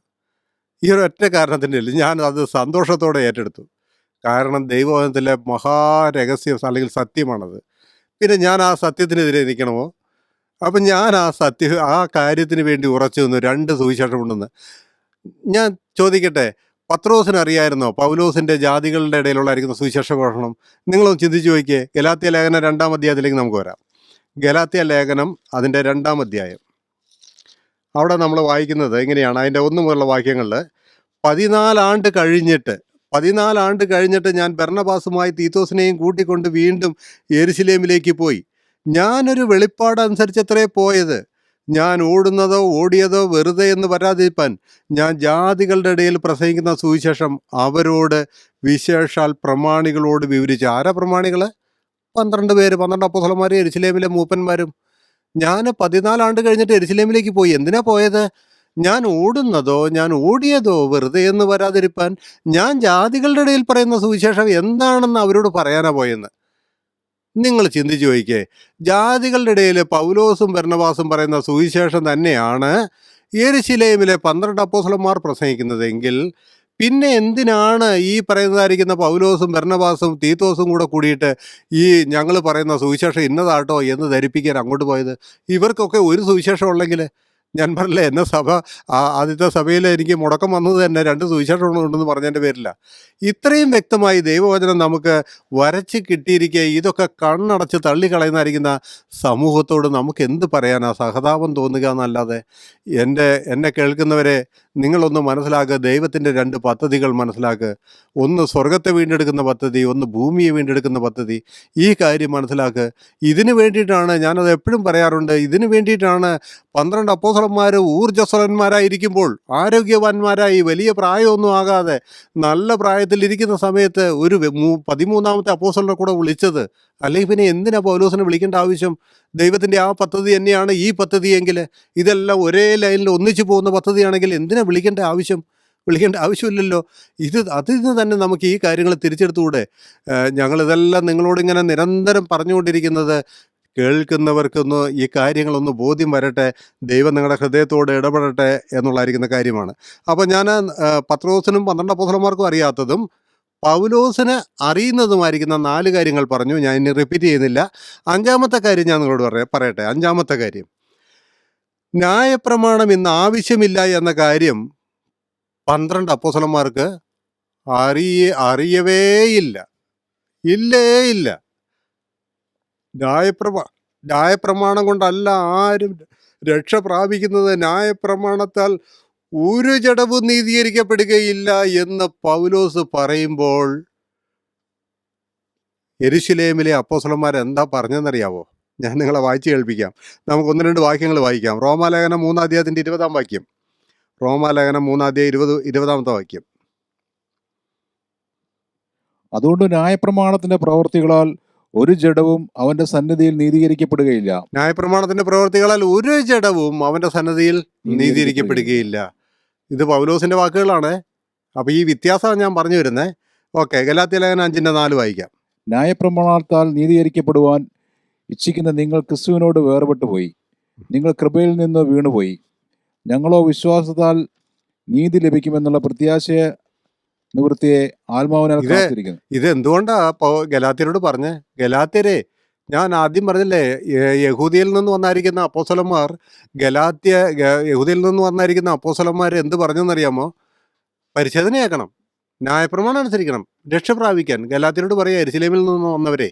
യെരുശലേമിൽ നിന്ന് വന്നു പറഞ്ഞാൽ പുറമേയുള്ള യഹൂദന്മാരല്ല, 12 അപ്പോസ്തലന്മാരുടെ കീഴിലുള്ള യഹൂദന്മാർ. അതുകൊണ്ടാണ് പറഞ്ഞത്, ന്യായപ്രമാണത്താൽ നീതീകരിക്കപ്പെടുവാൻ ഇച്ഛിക്കുന്ന നിങ്ങൾ കൃപയിൽ നിന്ന് വീണുപോയി.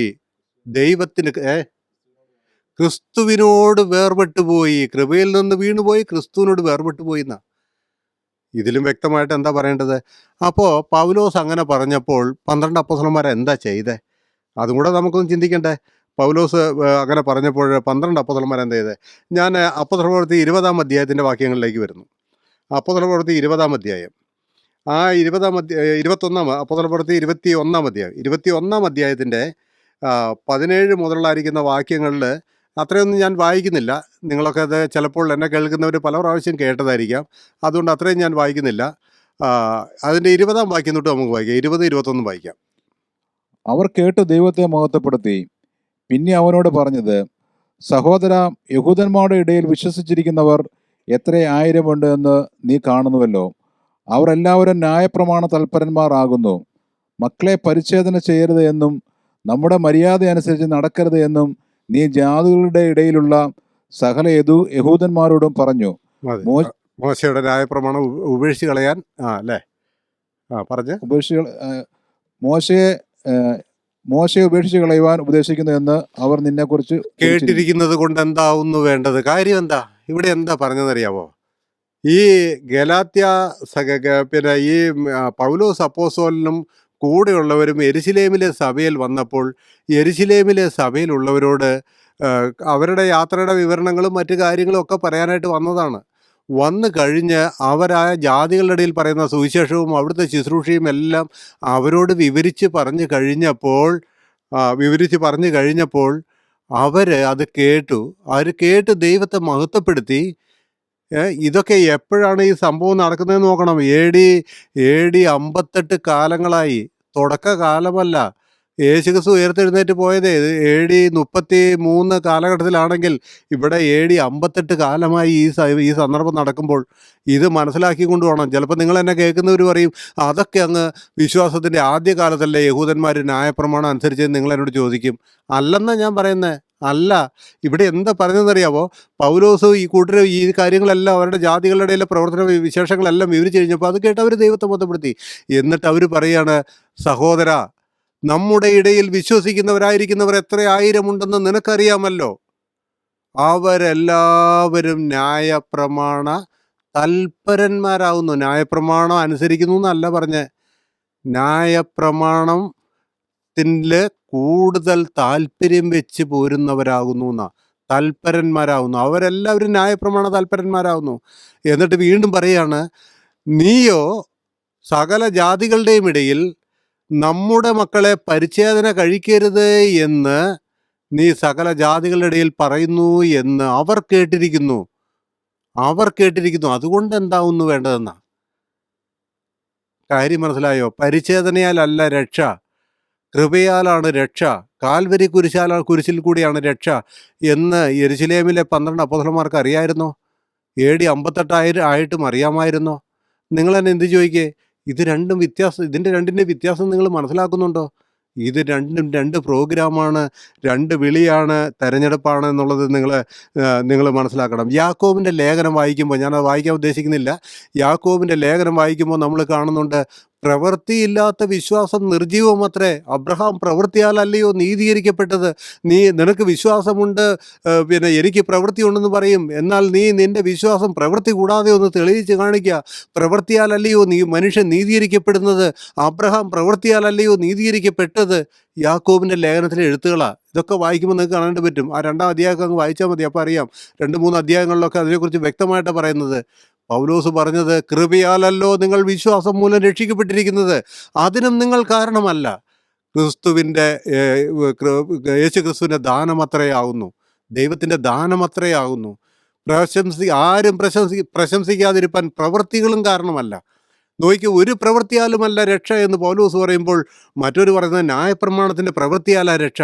ന്യായപ്രമാണം ചെയ്യുന്നതിലൂടെയാണ് മനുഷ്യർക്ക് രക്ഷ. ന്യായപ്രമാണത്തിൻ്റെ കൽപ്പനകൾ അനുസരിക്കണം എന്നുള്ളതാണ് പറയുന്നത്. നോക്കുക, മനസ്സിലാക്കുക. അതൊരു വലിയ, അതായത് ഈ പ്രോഗ്രാം 2-2. അപ്പോൾ ഞാൻ പറഞ്ഞു വന്ന പല കാര്യങ്ങൾ പറഞ്ഞു. പത്രോസിനും കൂട്ടർക്കും അറിയാത്തതും പൗലോസിന് അറിയുന്നതുമായിരിക്കുന്ന കാര്യങ്ങളാണ് നമ്മൾ പരിശോധിച്ചു കൊണ്ടുവരുന്നതെന്നുള്ളത് മനസ്സിലാക്കുക. അതുപോലെ തന്നെ ഞാൻ അതിൽ 6-ാമത്തെ കാര്യമായിട്ട് പറയട്ടെ. പരിശുദ്ധാത്മ സ്നാനം എന്നുള്ളതായിരിക്കുന്ന ഒരു കാര്യത്തെക്കുറിച്ച് അവർക്കറിയില്ല. ഞാൻ അതൊന്നും അധികം വിവരിക്കുന്നില്ല. പരിശുദ്ധാത്മ സ്നാനം എന്നുള്ളതായിരിക്കുന്ന ഒരു കാര്യം അവർക്കറിയില്ല. അവർക്ക് ഏത് സ്നാനമേ അറിയുള്ളൂ? 12 അപ്പോസ്തലന്മാർക്ക് അവർക്ക് ജലത്തിലുള്ള സ്നാനമേ അറിയുള്ളൂ. ജലത്തിൽ സ്നാനപ്പെടുന്നത് മാത്രമേ അവർക്ക് അറിയുള്ളൂ. അപ്പോസ്തലനായിരിക്കുന്ന പൗലോസ് പറഞ്ഞു, നമ്മൾ എന്നെ ജലത്തിലുള്ള സ്നാനം കഴിപ്പിക്കാനല്ല, ജലത്തിൽ നിന്ന് അവിടെ എഴുതിയിട്ടില്ല, ഞാൻ കൂട്ടിച്ചേർത്താണ്, എന്നെ സ്നാനം കഴിപ്പിക്കാനല്ല അയച്ചത് എന്ന് പറഞ്ഞിട്ട് പൗലോസ് പറഞ്ഞു, യഹൂദന്മാരോ യവനന്മാരോ സ്വതന്ത്രന്മാരോ ദാസന്മാരോ നാം എല്ലാവരും ഏക ശരീരമാകുമാറ് ഒരേ ആത്മാവിൽ സ്നാനമേറ്റും ഒരേ ആത്മാവിനെ പാനം ചെയ്തു വരിക്കുന്നു. ഇത് വല്ലതും അവർക്കറിയാമോ? 12 അപ്പോസ്തലന്മാർക്ക് അറിയാമോ? അവർക്ക് വിശ്വസിച്ച് അവരുടെ കൂട്ടത്തിൽ കൂടുന്നവരെ ജലത്തിൽ സ്നാനപ്പെടുത്താൻ അറിയുള്ളൂ, യേശുക്രിസ്തുവിൻ്റെ നാമത്തിൽ. അപ്പോൾ അവർക്കറിയാത്തതും പൗലോസിന് അറിയുന്ന കാര്യങ്ങളാണ് ഞാൻ നിങ്ങളോട് പറയുന്നത്. ഏഴാമത്തെ ഒരു കാര്യം ഞാൻ നിങ്ങളോട് പറയട്ടെ. ഈ യഹൂദനും ജാതിയും തമ്മിലുള്ളായിരിക്കുന്ന നടുച്ചുവർ ഇടിച്ചു കളഞ്ഞു എന്നുള്ളതായിരിക്കുന്ന കാര്യം അവർക്കറിയാമോ? 12 അപ്പോസ്തലന്മാർക്ക് അറിയാമോ? യഹൂദനെന്നും ജാതികളെന്നും വ്യത്യാസമില്ലാന്ന് അറിയാമോ? അന്ത്യോക്യയിലെ സഭയിൽ ഒരു പ്രശ്നം ഉണ്ടായതൊക്കെ നിങ്ങൾക്ക് അറിയാമല്ലോ. അന്ത്യോക്യയിലെ സഭയിൽ എന്തായിരുന്നു അന്ത്യോക്യ സഭയിലുള്ള പ്രശ്നം? പിന്നെ പത്രോസ് അന്ത്യോക്യ സഭയിൽ, സിറിയയിലെ അന്ത്യോക്യയുടെ കാര്യം ഞാൻ പറയുന്നത്. പത്രോസ് അന്ത്യോക്യ സഭയിൽ വന്നപ്പോൾ അവിടെ ഉള്ളായിരിക്കുന്ന ജാതികളുടെ കൂടെ തിന്നു കുടിച്ചു കൊന്നു.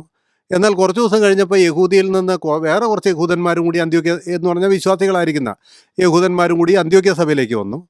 അന്ത്യോക്യ സഭയിലേക്ക് വന്നു കഴിഞ്ഞപ്പോൾ അവരെ കണ്ടു കഴിഞ്ഞപ്പോൾ പത്രോസ് ഭയങ്കര ഒരു ഉഡായിപ്പ് നടത്തി, ഒരു തട്ടിപ്പ് നടത്തി. എന്താണെന്നറിയാമോ? ജാതികളോ, അവരെ ഞങ്ങൾ തൊടില്ല, ഞങ്ങൾക്ക് അവരുടെ കൂടെ ഒരു കൂട്ടായ്മയില്ല, ഞങ്ങൾ ഭക്ഷണം കഴിക്കില്ല എന്ന് പറഞ്ഞ് മാറിയിരുന്നു. മറ്റവരെ കണ്ടപ്പോൾ അതുവരെ തിന്നു കുടിച്ചു പോയ ആളാണ്. എന്നാൽ പൗലോസ് ഇത് കണ്ടപ്പോൾ നിശിതമായി വിമർശിച്ചു, പത്രോസിനെ ശാസിച്ചു. നമ്മളത് വായിക്കുന്നില്ലേ? ഗലാത്യ ലേഖനത്തിൽ നമ്മൾ വായിക്കുന്നില്ലേ? വ്യക്തമായിട്ട് 2-ാം അധ്യായത്തിൽ നിങ്ങളൊന്ന് വായിച്ചു നോക്കിയാൽ മതി. ഞാനൊന്ന് വായിക്കുന്നില്ല. ഞാൻ പറഞ്ഞെന്താ അറിയാമോ? ഈ നടുച്ചുവർ ഇടിച്ചു കളഞ്ഞ് യഹൂദനും ജാതികളും എന്നുള്ളായിരിക്കുന്ന വേർപാട് ഇല്ല എന്നുള്ളായിരിക്കുന്ന കാര്യം ആർക്കാ മനസ്സിലായേ? അത് വായിക്കുന്ന എവിടെ അറിയാമല്ലോ അല്ലേ? ഞാൻ ആ വാക്യങ്ങളെല്ലാം വായിക്കുന്നില്ല. എഫെസ്യ ലേഖനം 2-ാം അധ്യായത്തിൻ്റെ 20 നടുച്ചുവർ, വേർപാടിൻ്റെ നടുച്ചുവർ ഇടിച്ചു കളഞ്ഞു, ഇരുപക്ഷത്തെയും തന്നിൽ ഒരു പുതു ശരീരമാക്കി തീർത്തു, പുതിയ സൃഷ്ടിയാക്കി തീർത്തു എന്നാണ് വായിക്കുന്നത്. ഇരുപക്ഷത്തെയും, യഹൂദനെയും. ഇതെന്താ ഈ പത്രോസും ഇവരൊന്നും പറയാഞ്ഞത്? നിങ്ങൾക്ക് ആ കാര്യങ്ങൾ അറിയാമല്ലോ.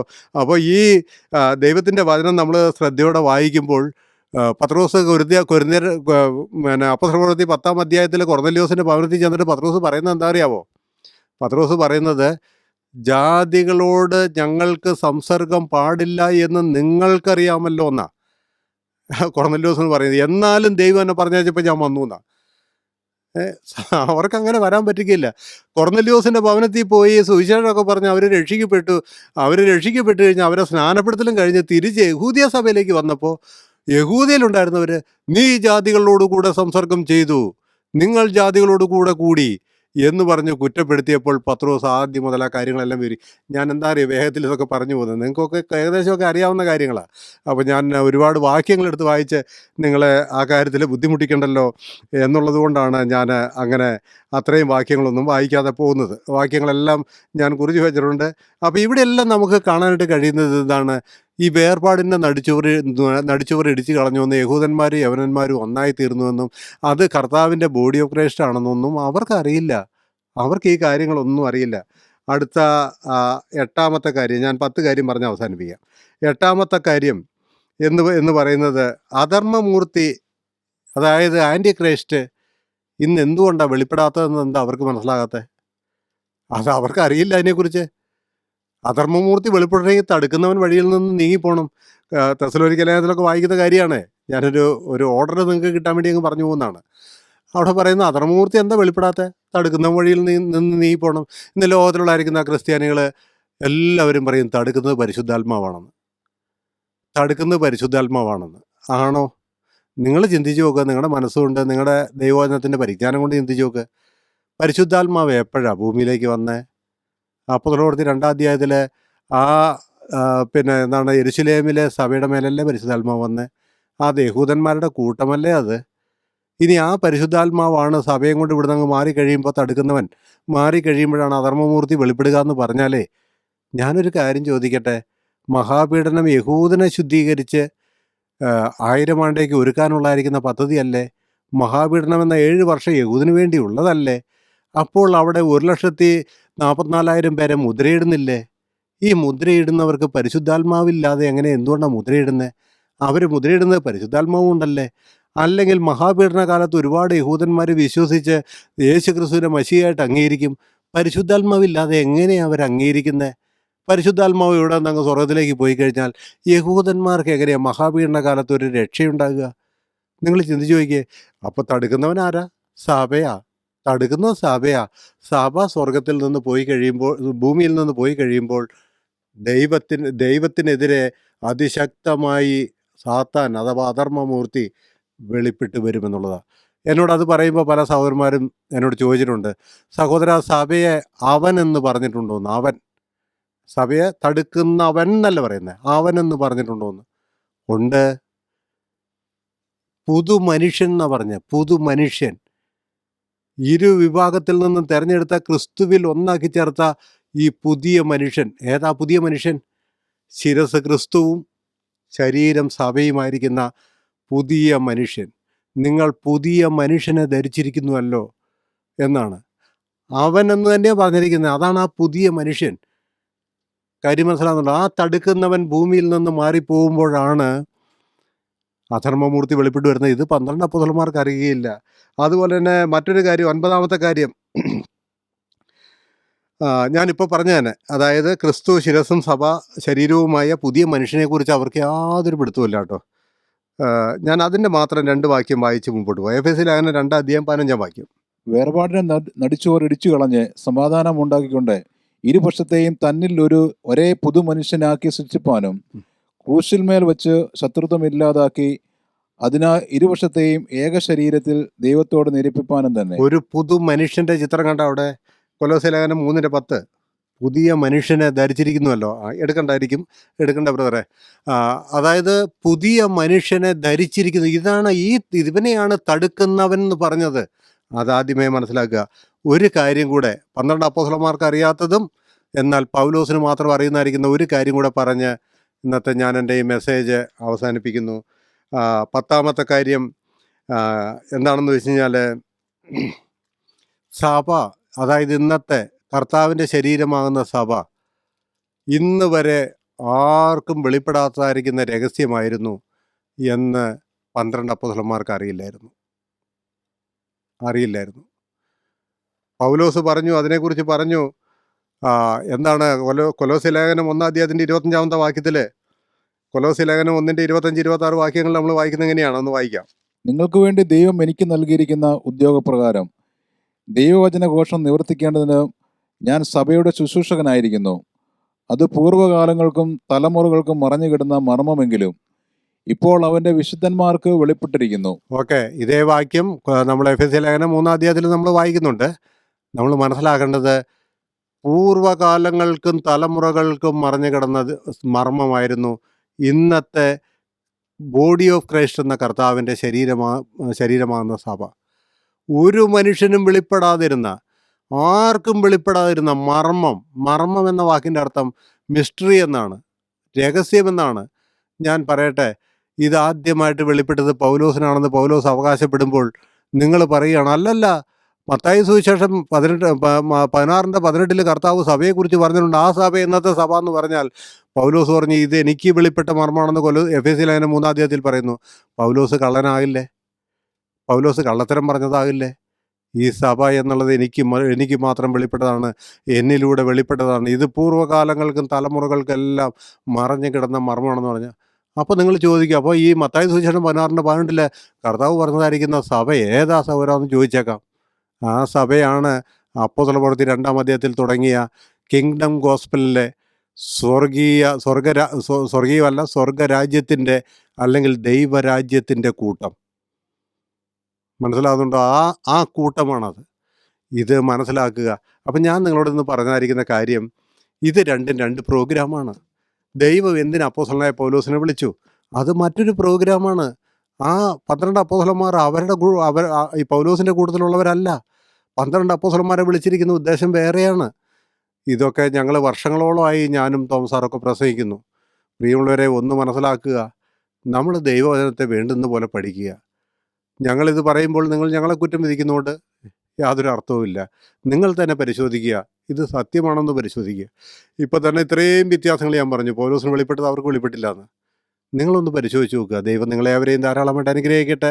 ഇന്നത്തെ സഭായോഗത്തിലെ ദൈവവചനം നിങ്ങളോട് പറയുവാൻ കർത്താവ് എന്നെയും ശക്തിപ്പെടുത്തിയതോർത്ത് ഞാൻ കർത്താവിനെ സ്തുതിക്കുന്നു. യേശുക്രിസ്തുവിന്റെ നാമം മഹത്വപ്പെടുമാറാകട്ടെ. ആമേൻ.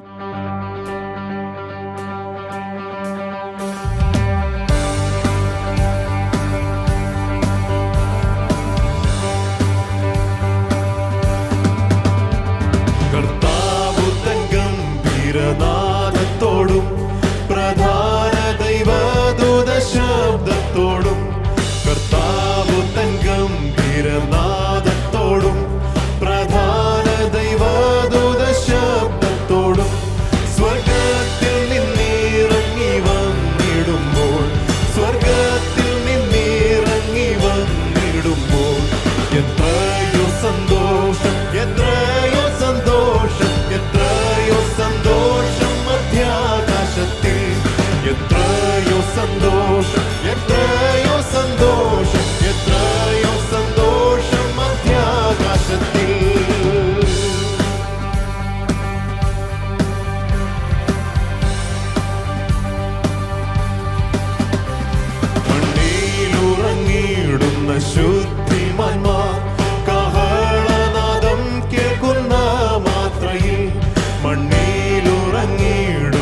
ശുദ്ധിമാന്മാർ കവളനാദം കേൾക്കുന്ന മാത്രയിൽ പെട്ടെന്നുയർത്തുവാനിൽ ചേർന്നിടുമേ, പെട്ടെന്നുയർത്തുവാനിൽ ചേർന്നിടുമേ. തീരാത്ത സന്തോഷം, തീരാത്ത സന്തോഷം, തീരാത്ത സന്തോഷം പ്രാപിക്കുമവർ. തീരാത്ത സന്തോഷം, തീരാത്ത സന്തോഷം, തീരാത്ത സന്തോഷം പ്രാപിക്കുമവർ. ജീവനോടി ഭൂതലെ പാർക്കും ശുദ്ധ രൂപാന്തരം പ്രാപിക്കുമന്നേരത്തിൽ. ജീവനോടി ഭൂതലെ പാർക്കും ശുദ്ധ രൂപാന്തരം പ്രാപിക്കുമന്നേരത്തിൽ. ഗീതസ്വരത്തോടും അതോടും കൂടെ, ഗീതസ്വരത്തോടും അതോടും കൂടെ വിണ്ണൂലകം പോകും, വിണ്ണൂലകം പോകും, വിണ്ണൂലകം പോകും ദൂതതുല്യരായി. വിണ്ണൂലകം പോകും, വിണ്ണൂലകം പോകും, വിണ്ണൂലകം പോകും ദൂതതുല്യരായി.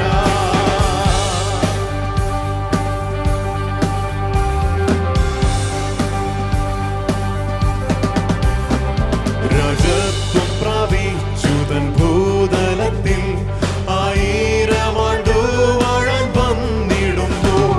രാജത്വം പ്രാപിച്ചുതൻ ഭൂതലത്തിൽ 1000 ആണ്ടു വാഴാൻ വന്നിടുമ്പോൾ. ശത്രുവാം സാത്താനെ ബന്ധിച്ചിട്ടെന്ന്, ശത്രുവാം സാത്താനെ ബന്ധിച്ചിട്ടെന്ന് വാണിടും ഭൂമിയിൽ, വാണിടും ഭൂമിയിൽ, വാണിടും ഭൂമിയിൽ രാജാധിരാജൻ. വാണിടും ഭൂമിയിൽ, വാണിടും ഭൂമിയിൽ, വാണിടും ഭൂമിയിൽ രാജാധിരാജൻ. ദേവാധിദേവൻ സർവത്തിനും മീതെ തൻ കൂടാരം വിശുദ്ധർ മധ്യത്തിലും.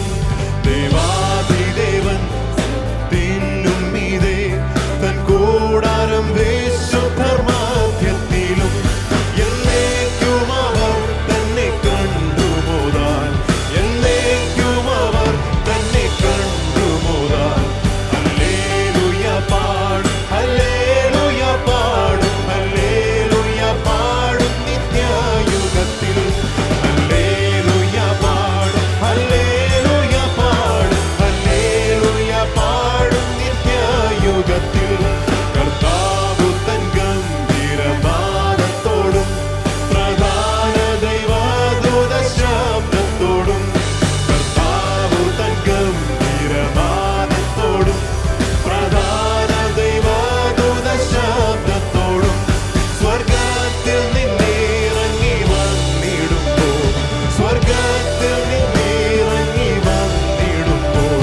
എത്രയോ സന്തോഷം, എത്രയോ സന്തോഷം, എത്രയോ സന്തോഷം മധ്യാകാശത്തിൽ. എത്രയോ സന്തോഷം, എത്രയോ സന്തോഷം, എത്രയോ സന്തോഷം എത്രയോ സന്തോഷം, എത്രയോ സന്തോഷം, എത്രയോ സന്തോഷം, എത്രയോ സന്തോഷം മധ്യാകാശത്തിൽ.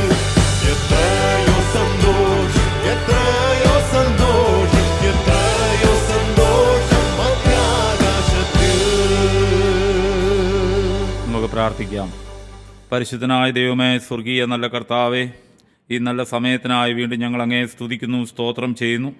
കർത്താവെ, ഇന്ന് പകലും ഞങ്ങൾക്ക് ഒരുമിച്ച് കർത്താവിൻ്റെ പാദപീഠത്തിൽ നിന്ന് പ്രാപിപ്പാൻ അവിടുന്ന് കൃപ തന്നതിനായി സ്തോത്രം ചെയ്യുന്നു. കർത്താവെ, ഇന്ന് ആരംഭം മുതൽ ഇതുവരെയും അവിടുത്തെ തിരുസാന്നിധ്യത്തിൻ്റെ മറവിൽ ഞങ്ങളെ മറച്ചു. അനുഗ്രഹിക്കപ്പെട്ടതായ കൂട്ടായ്മ ഞങ്ങൾക്ക് നൽകി തന്നു. കർത്താവെ, പാടുവാനും പ്രാർത്ഥിപ്പാനും കർത്താവെ വചനങ്ങളെ ധ്യാനിപ്പാനും അവിടുന്ന് കൃപ തന്നു. അഭിഷിക്തന്മാരെ കർത്താവ് ഇതിനെ ശക്തീകരിച്ചതിനായി സ്തോത്രം ചെയ്യുന്നു. കർത്താവെ, ഇന്ന് ഞങ്ങൾ കേട്ട വചനങ്ങളെല്ലാം ഞങ്ങളുടെ ജീവിതത്തിൽ അത് വലിയ അനുഗ്രഹവും വലിയ വിടുതലുമാക്കി ഞങ്ങളെ തീർക്കുന്ന വലിയ കൃപയ്ക്കായി സ്തോത്രം ചെയ്യുന്നു. കർത്താവെ, ഞങ്ങളുടെ നിത്യതയിൽ കർത്താവെ അവിടുന്ന് ഞങ്ങൾക്ക് വേണ്ടി ഒരുക്കുന്ന വലിയ നന്മയ്ക്കായി സ്തോത്രം ചെയ്യുന്നു. കർത്താവെ, വചനങ്ങളെ ശ്രദ്ധയോടെ കരുതി മുമ്പോട്ട് പോകുവാൻ ഞങ്ങൾക്ക് കൃപ തരണം. കർത്താവെ, സൂക്ഷകളെല്ലാം എത്രത്തോളം സഹായിച്ചു. തുടർന്നും അവിടുത്തെ സാന്നിധ്യം കൊണ്ട് ഞങ്ങളെ നിറയ്ക്കണം. എല്ലാ മഹത്വവും അങ്ങയ്ക്ക് യേശു ക്രിസ്തുവിൻ്റെ നാമത്തിൽ തന്നെ. ആമേൻ, ആമേൻ, ആമേൻ.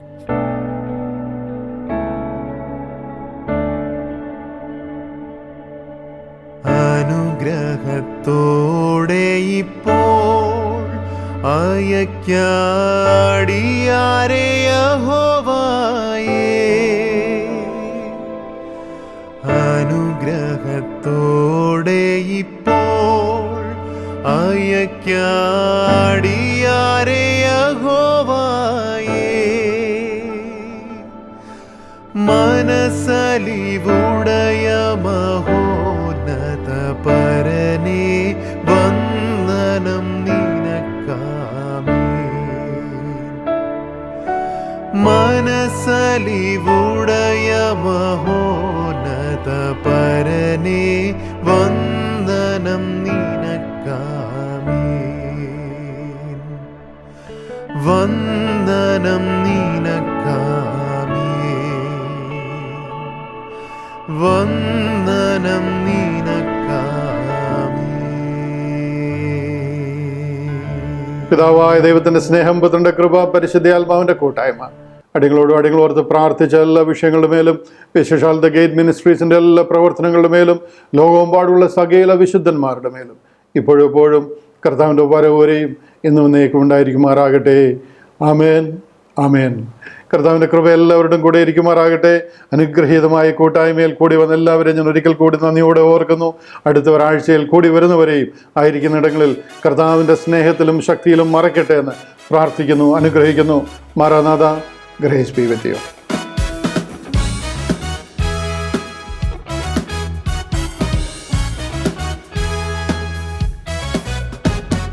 പുകഴ്ത്തിൻ യേശുവെ പുകഴ്ത്തിൻ, നാം രക്ഷകനെ എന്നും വാഴ്ത്തിൻ. പുകഴ്ത്തിൻ യേശുവെ പുകഴ്ത്തിൻ, നാം രക്ഷകനെ എന്നും വാഴ്ത്തിൻ. പുകഴ്ത്തിൻ പുകഴ്ത്തിൻ പുകഴ്ത്തിൻ വാഴ്ത്തിൻ പുകഴ്ത്തിൻ. പുകഴ്ത്തിൻ പുകഴ്ത്തിൻ പുകഴ്ത്തിൻ വാഴ്ത്തിൻ പുകഴ്ത്തിൻ. പുകഴ്ത്തിൻ യേശുവെ പുകഴ്ത്തിൻ, നാം രക്ഷകനെ എന്നും വാഴ്ത്തിൻ. പുകഴ്ത്തിൻ യേശുവെ പുകഴ്ത്തിൻ, നാം രക്ഷകനെ എന്നും വാഴ്ത്തിൻ. കൃപയും ദീർഘക്ഷമയും മഹദയയും കരുണയുമുള്ളോ നല്ലവൻ